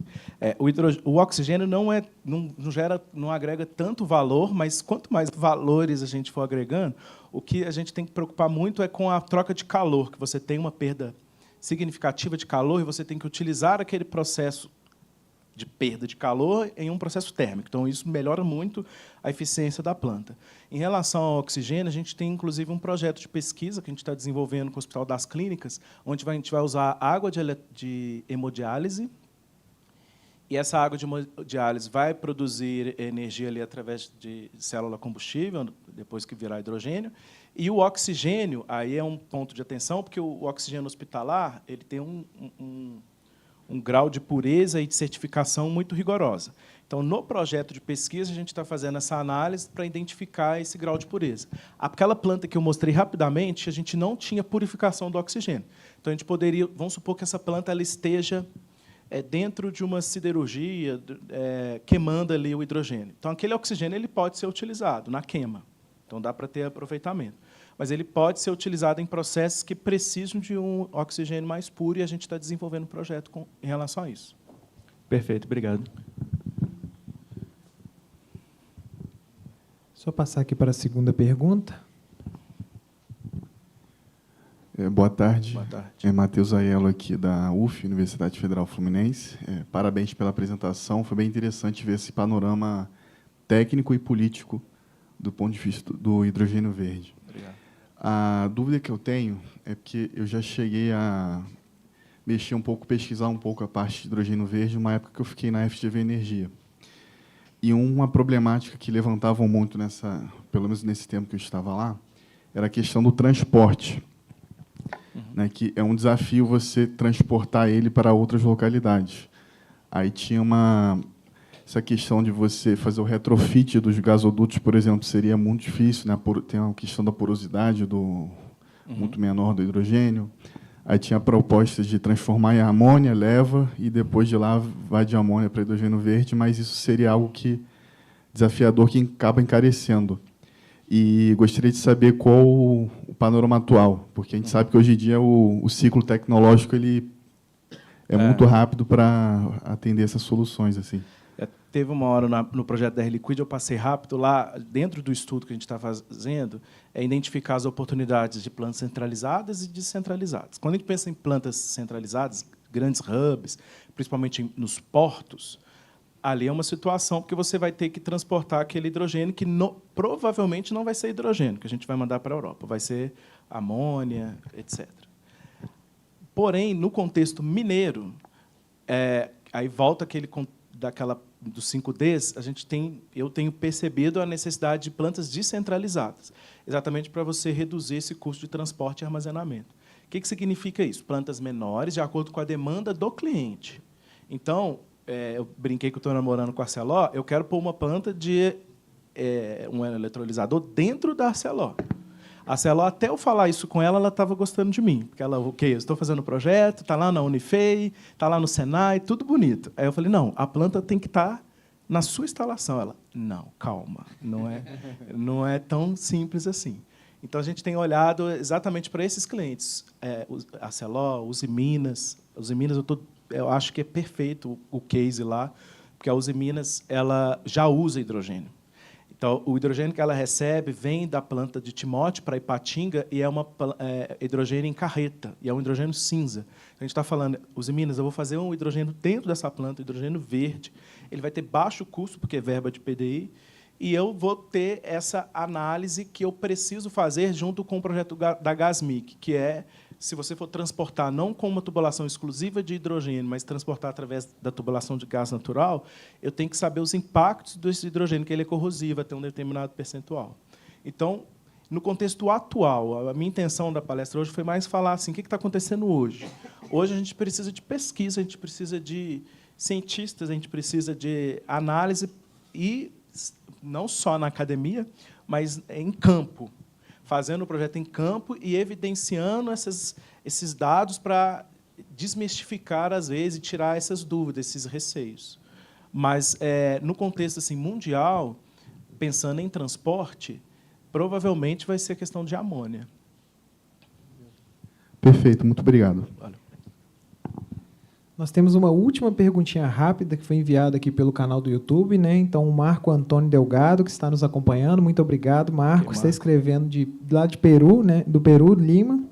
E ele mandou: bom dia, prezados, aqui é o Marco. O hidrogênio verde está substituindo combustível fóssil no Brasil? Então, foi essa a questão do Marco.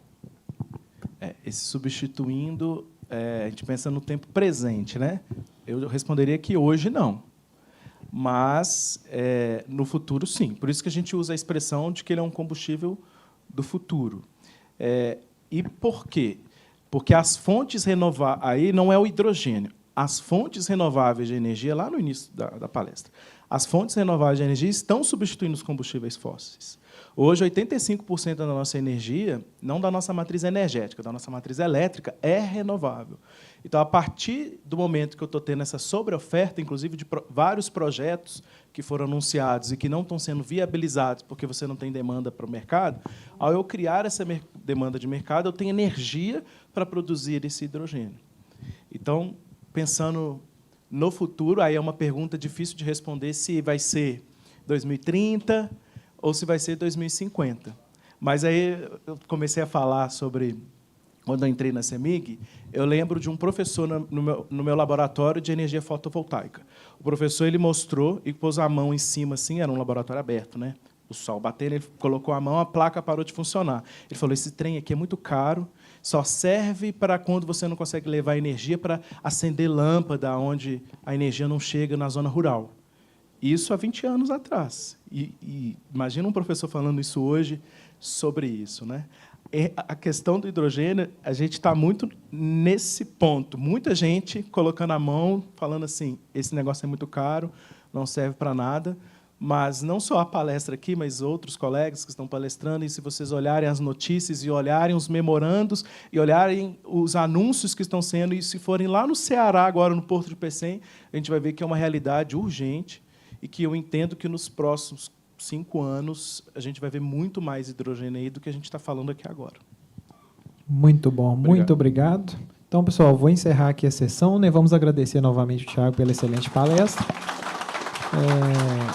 Se vocês tiverem mais dúvidas, podem perguntar para ele. A gente vai precisar de 2 minutinhos para poder ajustar o setup aqui para a nossa próxima apresentação, que será internacional.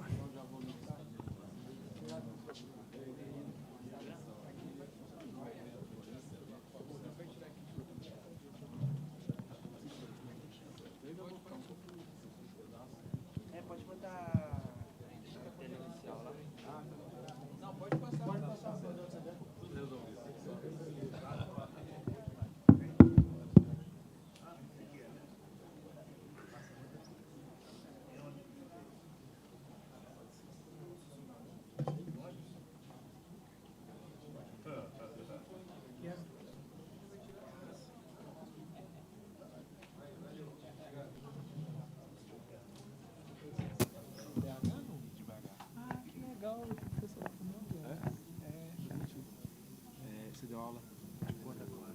Assim, eu fiquei muito tempo na engenharia de materiais, mas eu vim para cá em Juiz de Fora ano passado. Então, eu fiquei lá na engenharia elétrica de mais ou menos 19 a 22.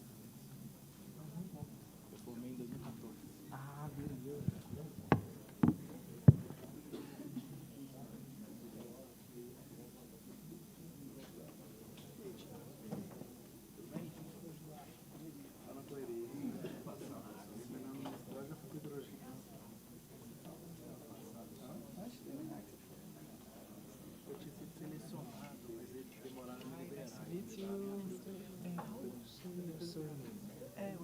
Erwin.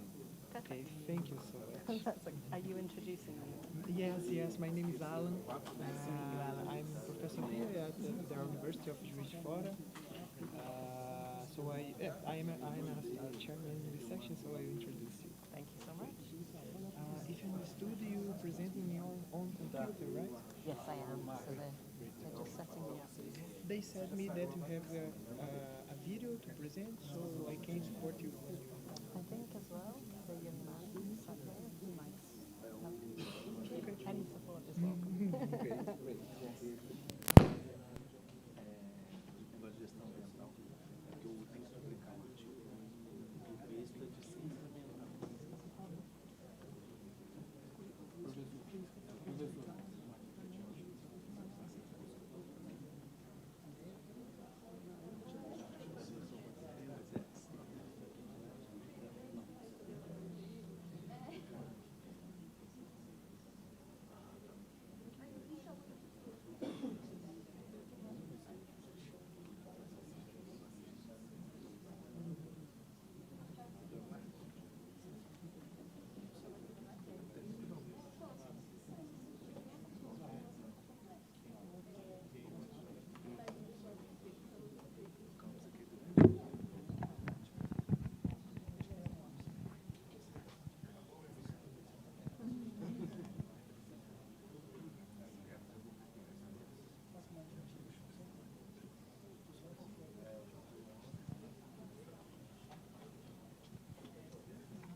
So good morning again. It's a great pleasure to be here with you. We will start now our second international presentation today. So it's a great pleasure to introduce you Dr. Ruth Irving as a speaker at our event. So she is a senior partner and director of research and development at Technology Solutions Limited, UK. And she has a background in electronic engineering. and she has dedicated a substantial part of her career to promoting sustainability and assisting organizations in achieving their net zero goals. Her doctoral thesis research was focused on occupant-centric building management systems, leverage the power of Internet of Things and artificial intelligence. Her expertise lies in net zero, clean hydrogen, and smart technologies, including sensing, IoT, AI, and gamification. She has played a key role in developing sustainability policies, overseeing the implementation of several multi-million-pound net zero projects, and providing advisory services to various corporate boards. Additionally, Ruth is an accomplished author, regularly publishing technical and review articles in her field. So it's a great pleasure to welcome here. Please, it's your time.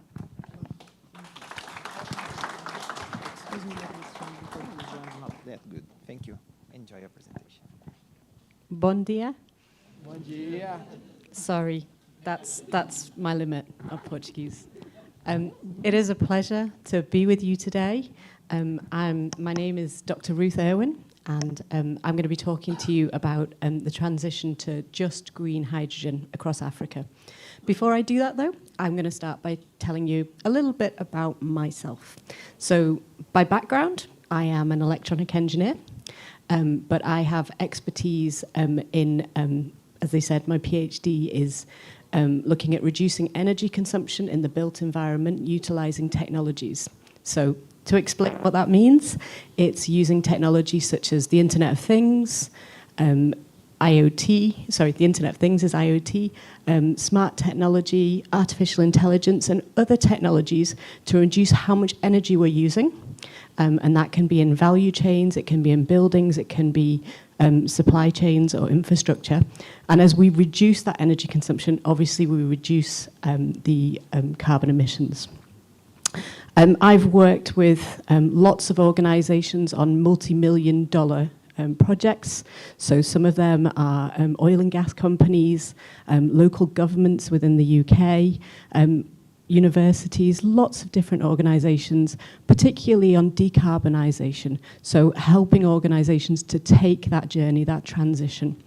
That process, as I'm sure you know, is starting by looking at what people are consuming and then creating a plan, a strategy to help them, and then taking action. So, for example, introducing renewable technologies into their buildings, their infrastructure, and then monitoring that progress and seeing how it all moves along.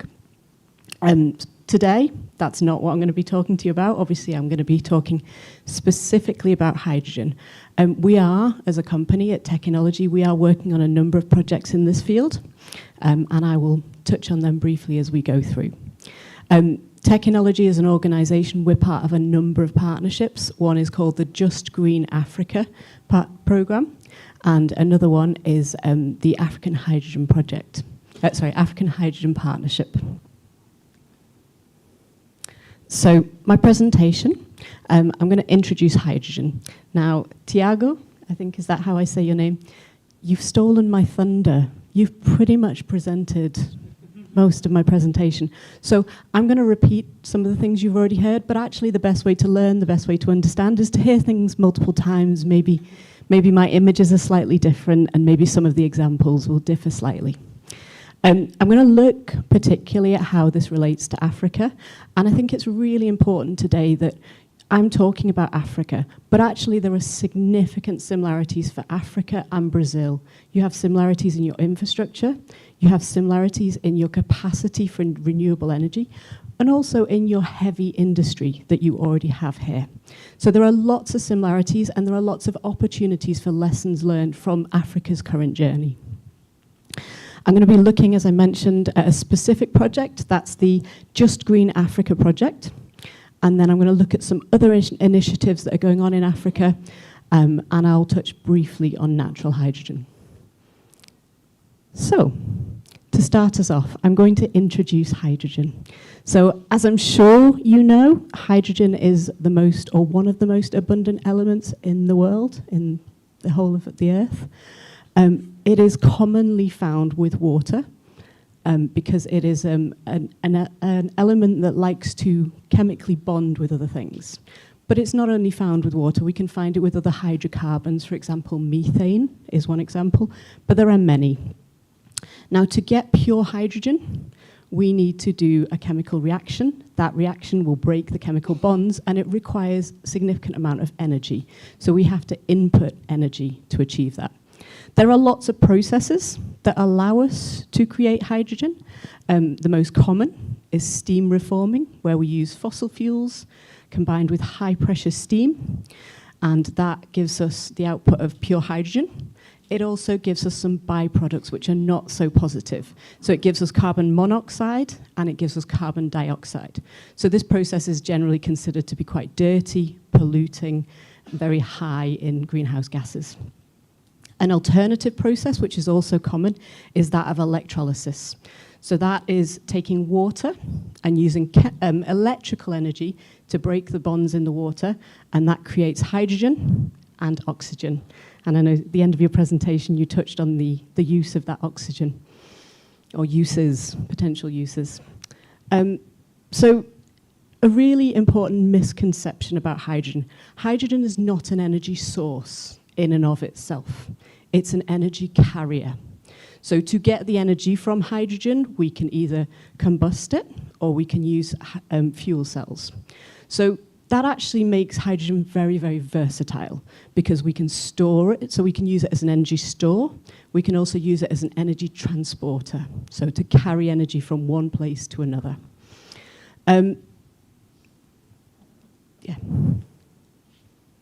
So there are lots of different types of hydrogen. Now, the output is pure hydrogen. The type refers to how it was created and also the byproducts that are created. The hydrogen isn't a color. So when you look at white hydrogen, it doesn't look white or green or black. It's about how polluting it is in the way it's been created. So I've tried to demonstrate that with our scale here. And so first you have naturally occurring hydrogen. So that's hydrogen that is found below the surface of the Earth, so at a similar depth to that of oil and gas.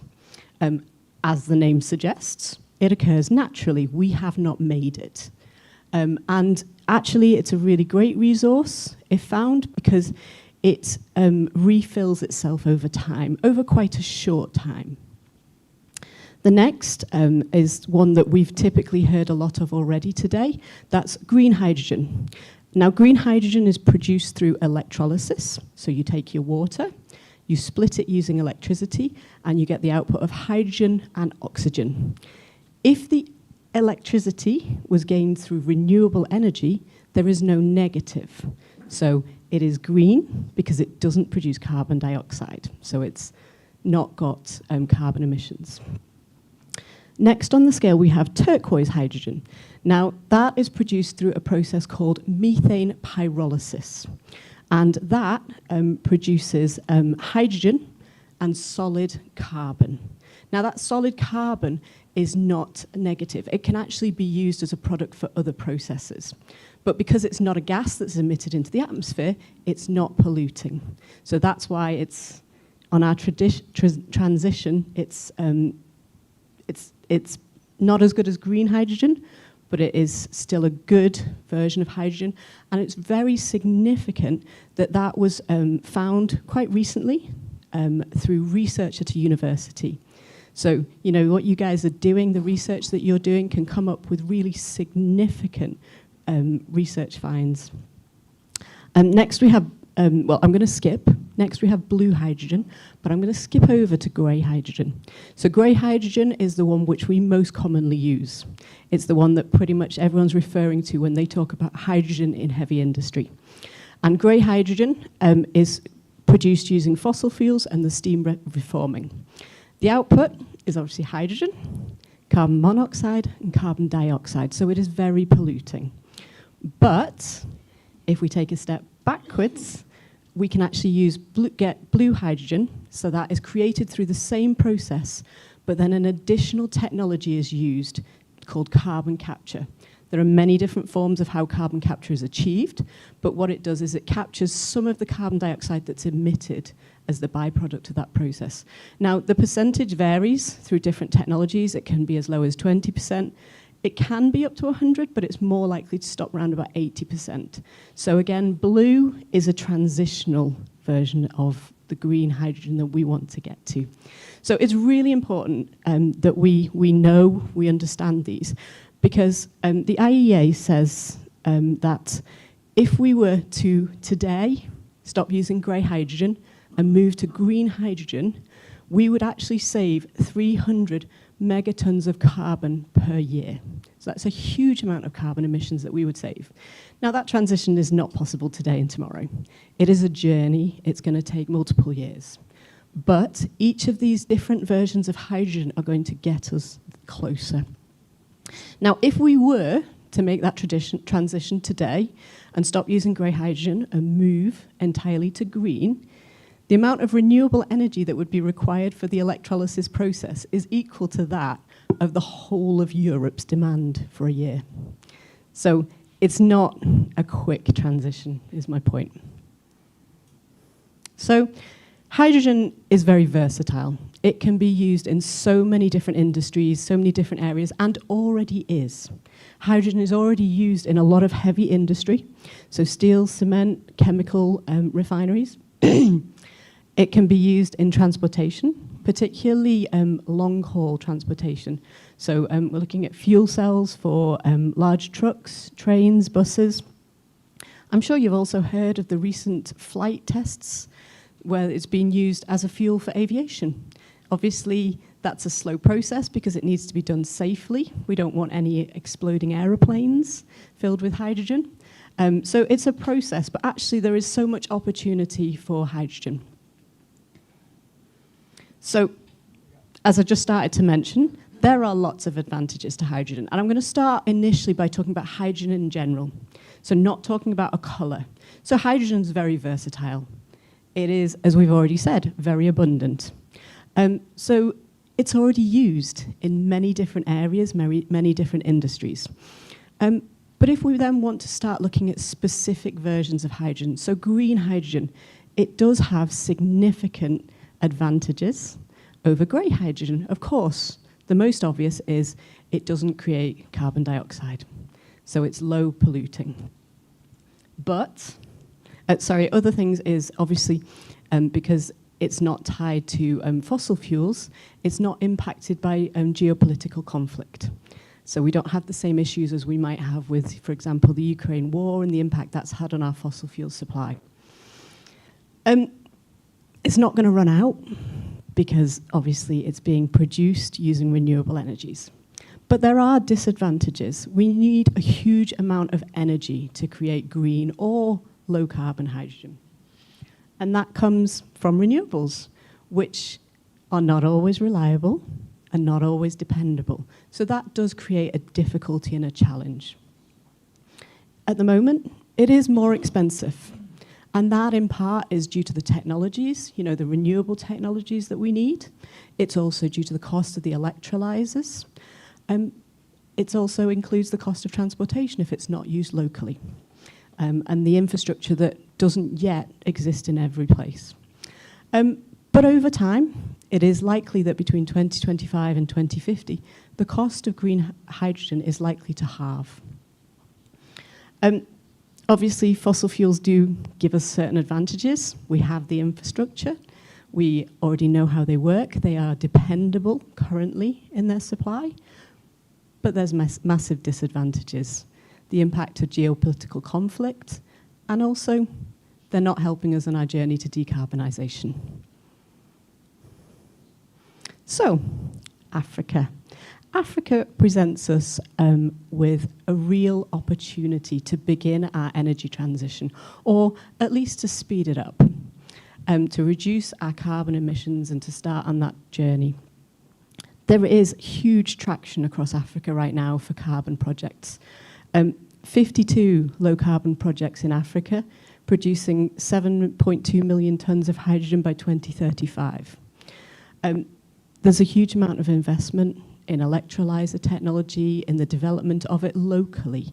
So I'm going to look more at this, but there's really strong reasons for why Africa is a huge player in the hydrogen market. Europe is particularly very interested in what Africa is doing. Europe has committed to significantly increasing the percentage of its hydrogen mix from 2% to 14% by 2050. And they plan for 50% of that to be green or low carbon. And that's, 50% by 2030. So I'm going to talk a little bit about a project that we're currently involved with. This is called the Just Green Africa project. If you write it down, there's a H2O in there. We got a bit confused in our spelling. No, it is intended to have H2O in the word Africa. So this project is all about promoting a just transition for Africa to green hydrogen. The project is it's funded by the EU. It is a Horizon project, so it's funded by research funding. It is a 24-month project. We started in February 2023, so we're about 3/4 of the way through the project. It's a collaborative project with 13 partners. Obviously, we're one of those partners. And those partners come from the European Union, but also from the African Union. The value of the project is €1 million. So we're just going to watch a little video. My lovely assistant here is going to help me with that.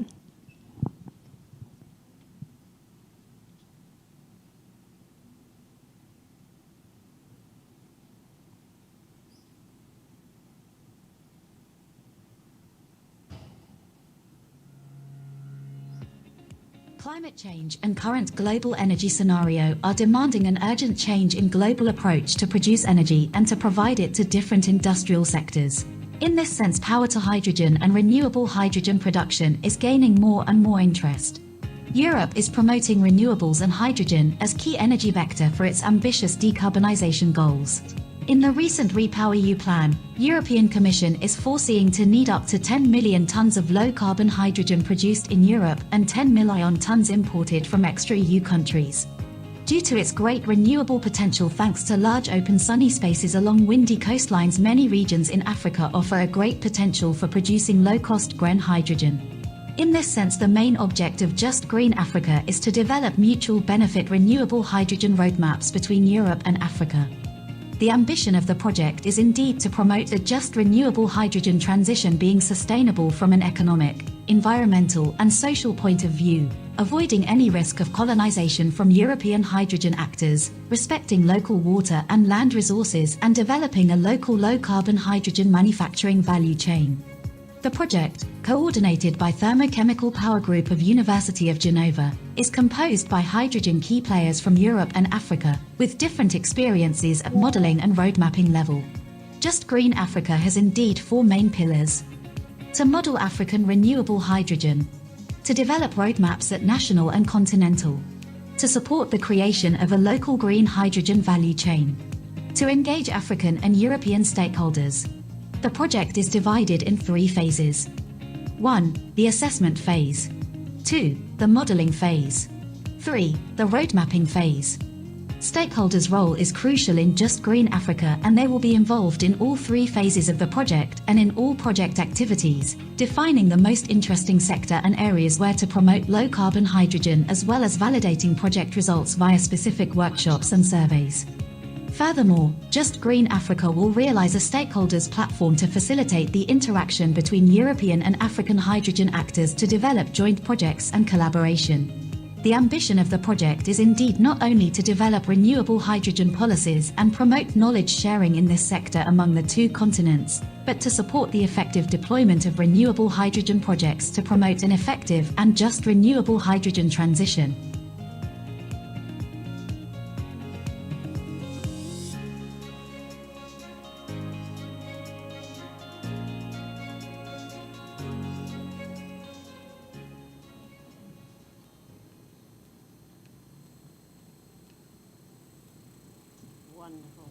Love it when technology works. So, hopefully you learned a little bit from that video. I'm going to go over some of that information. So the project, the aim of the project is twofold. It's that we would develop mutually beneficial relationships between the African Union and the European Union. The second is that we would develop roadmaps that once again are mutually beneficial, that they would support future collaborations and enable future co-working between the two unions. The project is split into 3 phases. The first is assessment, so looking at what projects are already there, what potential projects are already there, and what use cases are there. Now, one of the powerful things about hydrogen, and one of the advantages for Africa, Africa is often considered to have the disadvantage of not having a good infrastructure for its energy. But actually for hydrogen, that's a major advantage, because your hydrogen can be produced and consumed at the same point. And that's particularly useful for heavy industry. So this first stage is looking, what are the opportunities, what are the projects? And there are already, as we mentioned, lots of existing projects, projects in planning, projects that have already progressed. So understanding that, the next stage is then to model what could be, what could we achieve, how can we move this forward, what collaborations can we create? And looking at impact assessment, it's very easy just to think of the advantages, but we also need to think of the disadvantages. What negative impacts could these projects have, and how can we mitigate that? The third, the final phase, so we've completed phase 1. We're in phase 2 and 3. So the third phase is the development of roadmaps. Those multi-collaboration roadmaps, which are both for the European Union, but also for the African Union.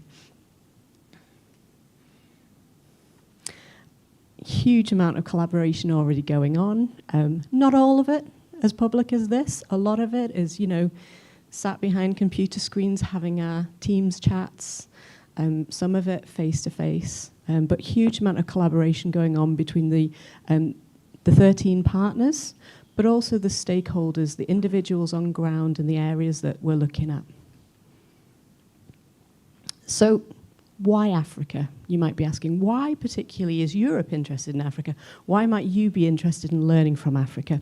Well, one reason is because of our exceptional renewable energy resource, the ability for us to create renewable energy. Now, the images to the right, you might have seen them. They're from a McKinsey modeling report looking at the cost of hydrogen. And they actually look at a really important factor, which is called, my brain's gone clear. It's a factor that looks at how much energy a system can create versus how much energy it does create. So if you think of a single solar panel that has 10 kilowatts of power, and then you run it over a year, you get a certain amount of power from it. But if you then were to say, how much power could it have given me in optimal conditions if it had run for a year for 24 hours a day? And that is the figure that we get here. Now for Africa, for solar, that factor is 28 to 36%. Yeah, 28 to 36%, I got a slight. For the rest of the world, the whole world, it's about a third of that. So Africa has a huge potential for sunshine, which we all know. Similarly, I think in a lot of Brazil, you have that. So a huge potential for solar renewable energy. Similarly, wind, the factor is not quite as high. It's more like 24 to 41% globally, whereas for Africa, it is higher, but it's not double or treble. But it's 26 to 51% is the amount of the factor of how much real energy we can get from that system compared to the rest of the world. So, a huge potential for renewable energies. Also, as I mentioned earlier, the grid infrastructure, it does exist, but it's not as well developed or reliable as it may be in other parts of the world. But actually that allows us a real opportunity with hydrogen, because it allows us to look at hydrogen's huge power of being really great at being used where it is produced, being used locally. It's not limited to that. Hydrogen can be transported, But within Africa, there's a huge amount of heavy industry already. The cost is likely to come down for green hydrogen. Between 2025 and 2050, it is likely to halve. And that is because the cost of renewable energy will come down as the supply chain for renewable energy develops. Also, the cost of electrolyzers will come down as more and more suppliers commit to that processing and the technology. Already in Africa, we have energy infrastructure. And that energy infrastructure is largely to transport energy to Europe. You can see, obviously the images are not very large here, but on the right-hand side you can see some of the infrastructures as they're going up through into Italy. The one in the middle, if you can see the line, the orange line that runs from the bottom right up, that shows the Nigel pipework, which is in planning at the moment. And that's a pipework that runs from the coast of Nigeria, so the sea coast, all the way up through to Algeria in North Africa. Obviously, we also have on the right-hand side, the blue line is the existing gas infrastructure. The orange is the potential for hydrogen infrastructure running along the same network. So there's huge potential to use pre-existing infrastructure for export of hydrogen. And that's another advantage of why the European Union is really interested in the African Union. But if we go back a step to using hydrogen locally, within Nigeria, we have a huge amount of heavy industry, as I mentioned. So we have refineries for ammonia, for chemical production, for fertilizer, also steel, mining, cement. There is the potential. All of these industries can use hydrogen, and that hydrogen right now is grey. It is very dirty. But there is the potential for us to transition, not necessarily straight to green, but as I mentioned, to move to blue, using our carbon capture, to move to turquoise, to move to green, and to decarbonize these heavy industries, which actually, they can't be decarbonized directly through renewables because the supply is not constant enough. But hydrogen is, because as Tiago mentioned earlier, you can generate your hydrogen and you can store it for when you need it. Also listed there, I'm not going to read them all, but you can see there countries that are already producing fertilizer, steel, oil and gas refineries, mining. So there's huge amount of interest for locally generated hydrogen already. Africa has a unique value proposition for so many different reasons, largely that I've already explained. So the levelized cost of hydrogen, of low carbon hydrogen, can be as low as 1.5 to 2.5 euros per kilogram. We obviously have the gas infrastructure already that we can piggyback onto to transport hydrogen from Africa to other areas in Africa, but also to the European Union. Because of the existence of that infrastructure, the cost of that transportation is relatively low. We're looking about 0.2 of a euro for every kilogram.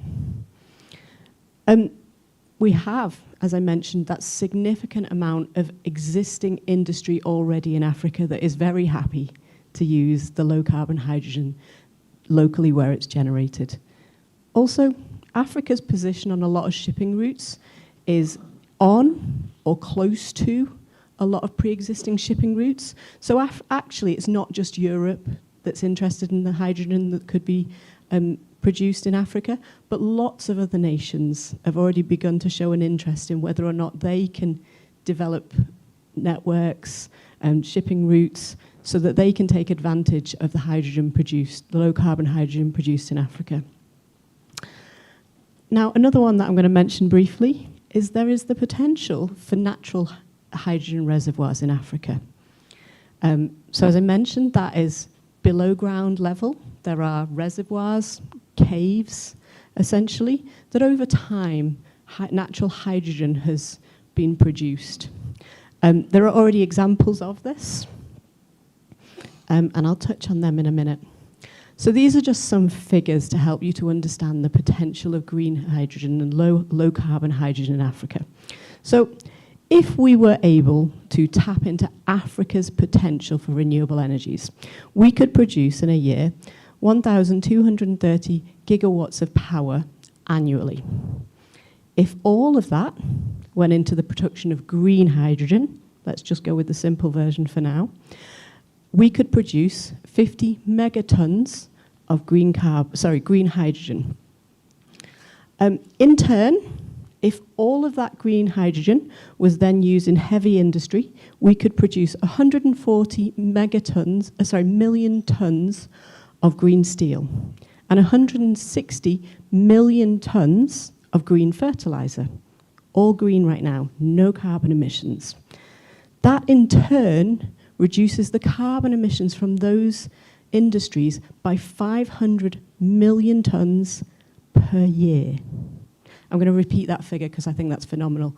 500 million tons of carbon a year removed from heavy industry in Africa if we can make that transition to green carbon. In turn, the process of electrolysis obviously uses water. And actually, one of the outputs is clean water. So that can really help with a problem that Africa has, the production of clean water. And the amount of water that would be produced, that 3,800 million cubic tons of water, is equivalent to about 5% of the domestic demand for clean water in Africa. So that's a huge amount of water that's just a byproduct of the process of electrolysis. And all of that can be achieved at a price similar and competitive with the cost of oil and gas. So that's the potential. That's the future that we're looking at with a just transition to green hydrogen. So just to recap, obviously the population of Africa is growing. As the population grows, the demand for energy increases. The demand for energy needs to be sourced. So, as I mentioned, the purpose, the aim of the Just Green Africa project is to develop these roadmaps, these beneficial roadmaps, which will support both the European Union and the African Union, that we will avoid African hydrogen colonization. That's really, really important, that the European Union isn't just going in and taking what it can. But also that it will enable future collaboration, research projects, value chain development. You know, there's so much more that can be gained, not just the production of green hydrogen. So, Just Green Africa is not the only initiative going on right now in Africa. There are lots. In North Africa, Morocco, Mauritania and Egypt, they've already shown significant interest. Money's being committed in some places. There's lots of MOUs around. Because of their proximity already to Europe, the existing energy infrastructures, they are already very interested in the export of hydrogen. South Africa has developed its own roadmap. There's already projects in Egypt, Morocco, and other countries. So there's a lot of interest right now. You can't see this graphic very well, but I can share it if you'd like. So this is a project which we've recently just completed. And this just looks at some of the existing projects going on in Africa. So just to show you a little more, we've got Mauritania, Morocco, Tunisia, Egypt, Ethiopia, and Djibouti. They've all started to develop their hydrogen strategies. Some of them have got MOUs in place. Some of them have got projects already in progress. You can see a few cameras. Obviously, Mali is also in North Africa. It's just I couldn't fit it on the last slide. But they've... Mali's really interesting. They've actually found a source of natural hydrogen. They found that in 2012, and actually have been powering a village entirely on natural hydrogen for the last 10 years. There are other projects going on. Kenya recently launched its hydrogen strategy. They were very excited about that. But loads and loads of projects. You can see here South Africa is also talking to corporations, BMW, Sandai. So there's loads going on. I mentioned this one earlier. Natural hydrogen. So this was first observed as a potential about 100 years ago, totally by accident. It was found whilst people were looking for oil and gas. There was something else that came out of the ground. It was hydrogen. And again, about 12 years ago, by mistake, by accident, this was found in a village in Mali.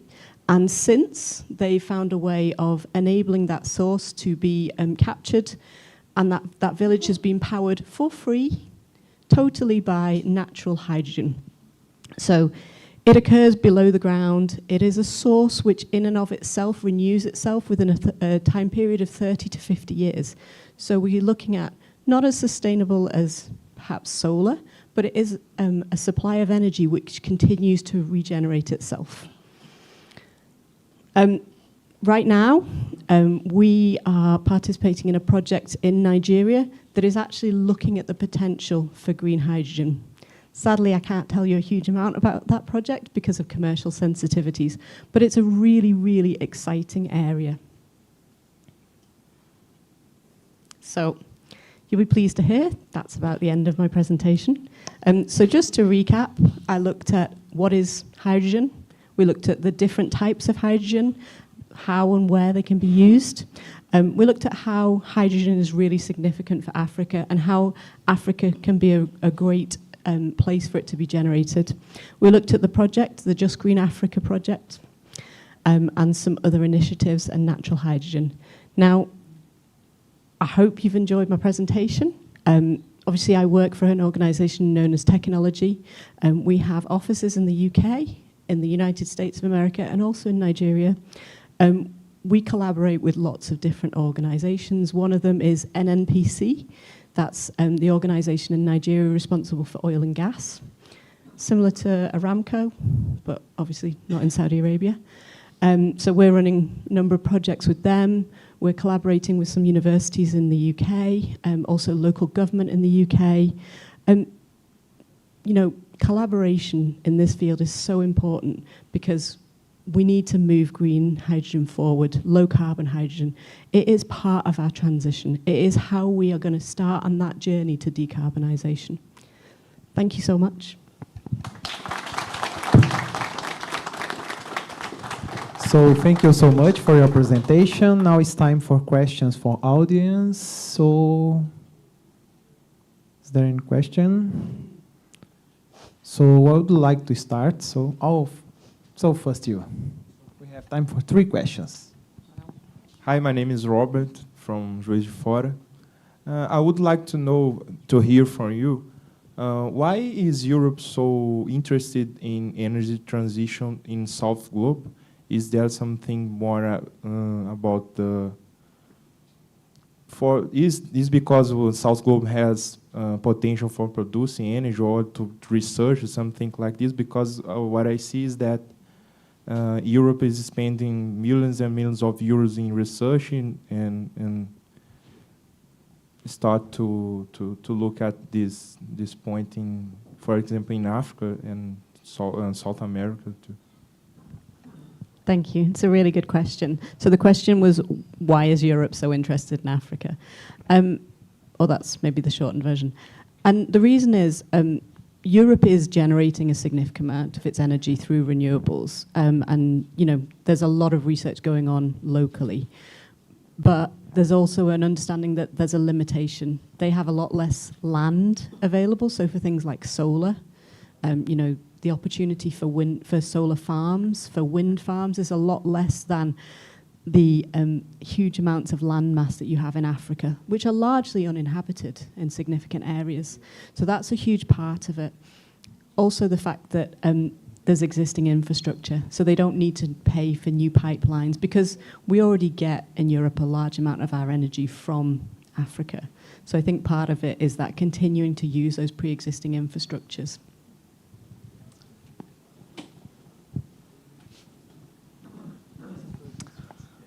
Oh, my name is Moses. Thanks so much, Ruth, for your nice talk. But my question is just to add something to his question. It's about geopolitical issues. Yeah. And right now we have Ukraine war that some people somehow people say that's like a energy war, some kind of. Could you share your thoughts or your feelings about this, if it's also related to this topic? Yeah, so I think it is really significant, isn't it? Because if Europe just shifts all of our energy reliance onto Africa, we have the same problem as we currently have right now, where a huge amount of our energy is supplied from areas of conflict. So I think Europe's desire is not to shift all of its reliance to Africa, because already its intention is to generate half of its own energy requirements locally within Europe. But they can't generate it all renewably. So they have to find an alternate source. Now, we have a saying in the UK that you shouldn't put all of your eggs in one basket. And actually, that's what Europe is trying to avoid. So they're not just investing in Africa. They are also looking at other countries, at other opportunities. But they already have an infrastructure with Africa. So they're making use of that infrastructure, but they are developing relationships with other countries. China is obviously generating a huge amount of renewable and is doing a huge amount of research. Europe has an interest in that. They want to know, be involved, and where they can develop collaboration, not just China, but in so many different places. So it's that awareness of Europe's to not put all of their energy requirements into one location. Because if there is conflict, if there are geopolitical issues, they have an issue. They have a big concern. They might not get the energy they require. So they need to take it from lots of different locations. Thank you. So time for one question. So I'd like to do a question. So thank you so much. When we look to all the presentations we have here in this conference, we have very interesting talks related to green hydrogen. And when we look to this technology, I would like to, first of all, talk about the PV panels. We invest a lot of money in PV panels, and now we have a large amount of this energy. But when we look to the circular economy related to solar panels, we can see a lot of PV panels going to the trash. So since I don't know a lot about the hydrogen industry and the products related, I would like to know how are the process to recycling, for example, these fuel cells, and now the facilities related to the hydrogen supply chain. Thank you so much. Thank you. So the process of electrolysis, it does require some chemicals. It does require some items which will be consumed in that process. The electrolyzers, they're metal. So actually there is the huge opportunity for that metal to be recycled, to be reused. I think one of the problems with solar is it was a technology that was generated very quickly, relatively cheaply, sometimes not very good quality. And we don't want to repeat that with hydrogen. I think at this point, hydrogen is largely an industrial process. It's a large-scale process. So the technology that's used, the electrolyzers, are massive. They're not something that you're going to have in your back garden and throw away when you're done with them. So industry, I think, is probably better than domestic at that recycling process, at that regeneration of what's being used. Over time, I do believe that electrolyzers, and they are already, you can get small electrolyzers. So I think when we reach that stage, we do need to make sure that that is considered, that we are thinking of the cycle, the process, and not just being a throwaway society. And one last question, but what is the lifetime we're talking about of these hydrogen production plants, like the industry is talking about? 30 to 50 years is what we're currently looking at, but hopefully as technology improves, reliability and resilience will also be improved. Thank you so much. So thank you all for questions, and thank you for your time. Very nice presentation.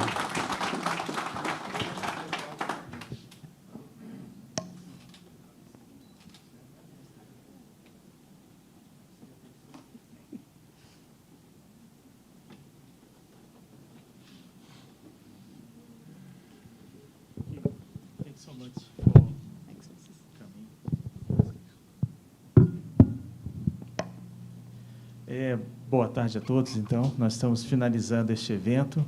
gostaria de agradecer, né? Hoje, agora eu estou sem a listinha, né? Mas eu gostaria de, primeiramente, agradecer ao CNPq, à CAPES e à FAPEMIG pelo apoio incondicional ao INERJ e a todos os INCTs. Sem esse apoio fundamental, nós não estaríamos aqui nesse rico evento, trocando ideias, aprendendo uns com os outros. Além disso, gostaria de também agradecer ao nosso patrocinador Temes, né? E agradecer a todos que participaram, né? A comissão organizadora, a equipe INERJ, né? Que trabalhou de forma brilhante, incansável, maravilhosa, 10 vezes maravilhosa, assim mesmo, professor, né? Para poder garantir que esse evento fosse muito bem organizado. Então, parabéns. Queria dar uma salva de palmas para a equipe do INERJ.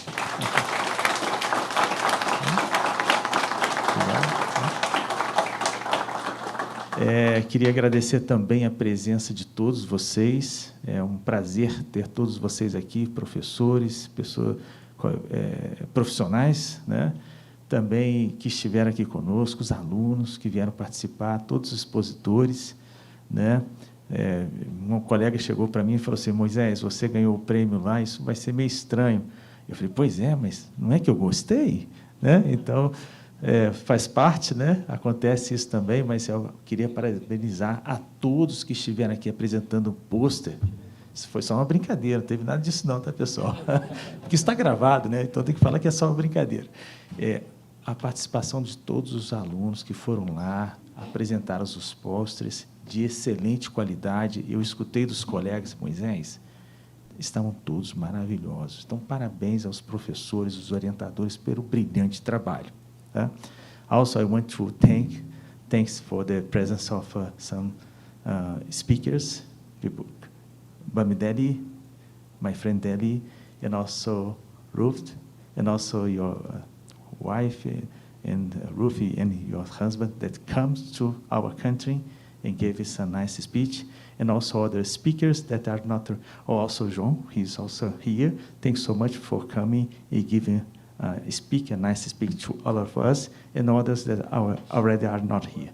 Bom, so with that, com isso eu finalizo esse evento, agradeço a todos envolvidos, e, se Deus quiser, no ano que vem teremos um novo evento com uma programação bastante alegre, proveitosa e que seja agradável para todos. Então, muito obrigado pela presença de todos.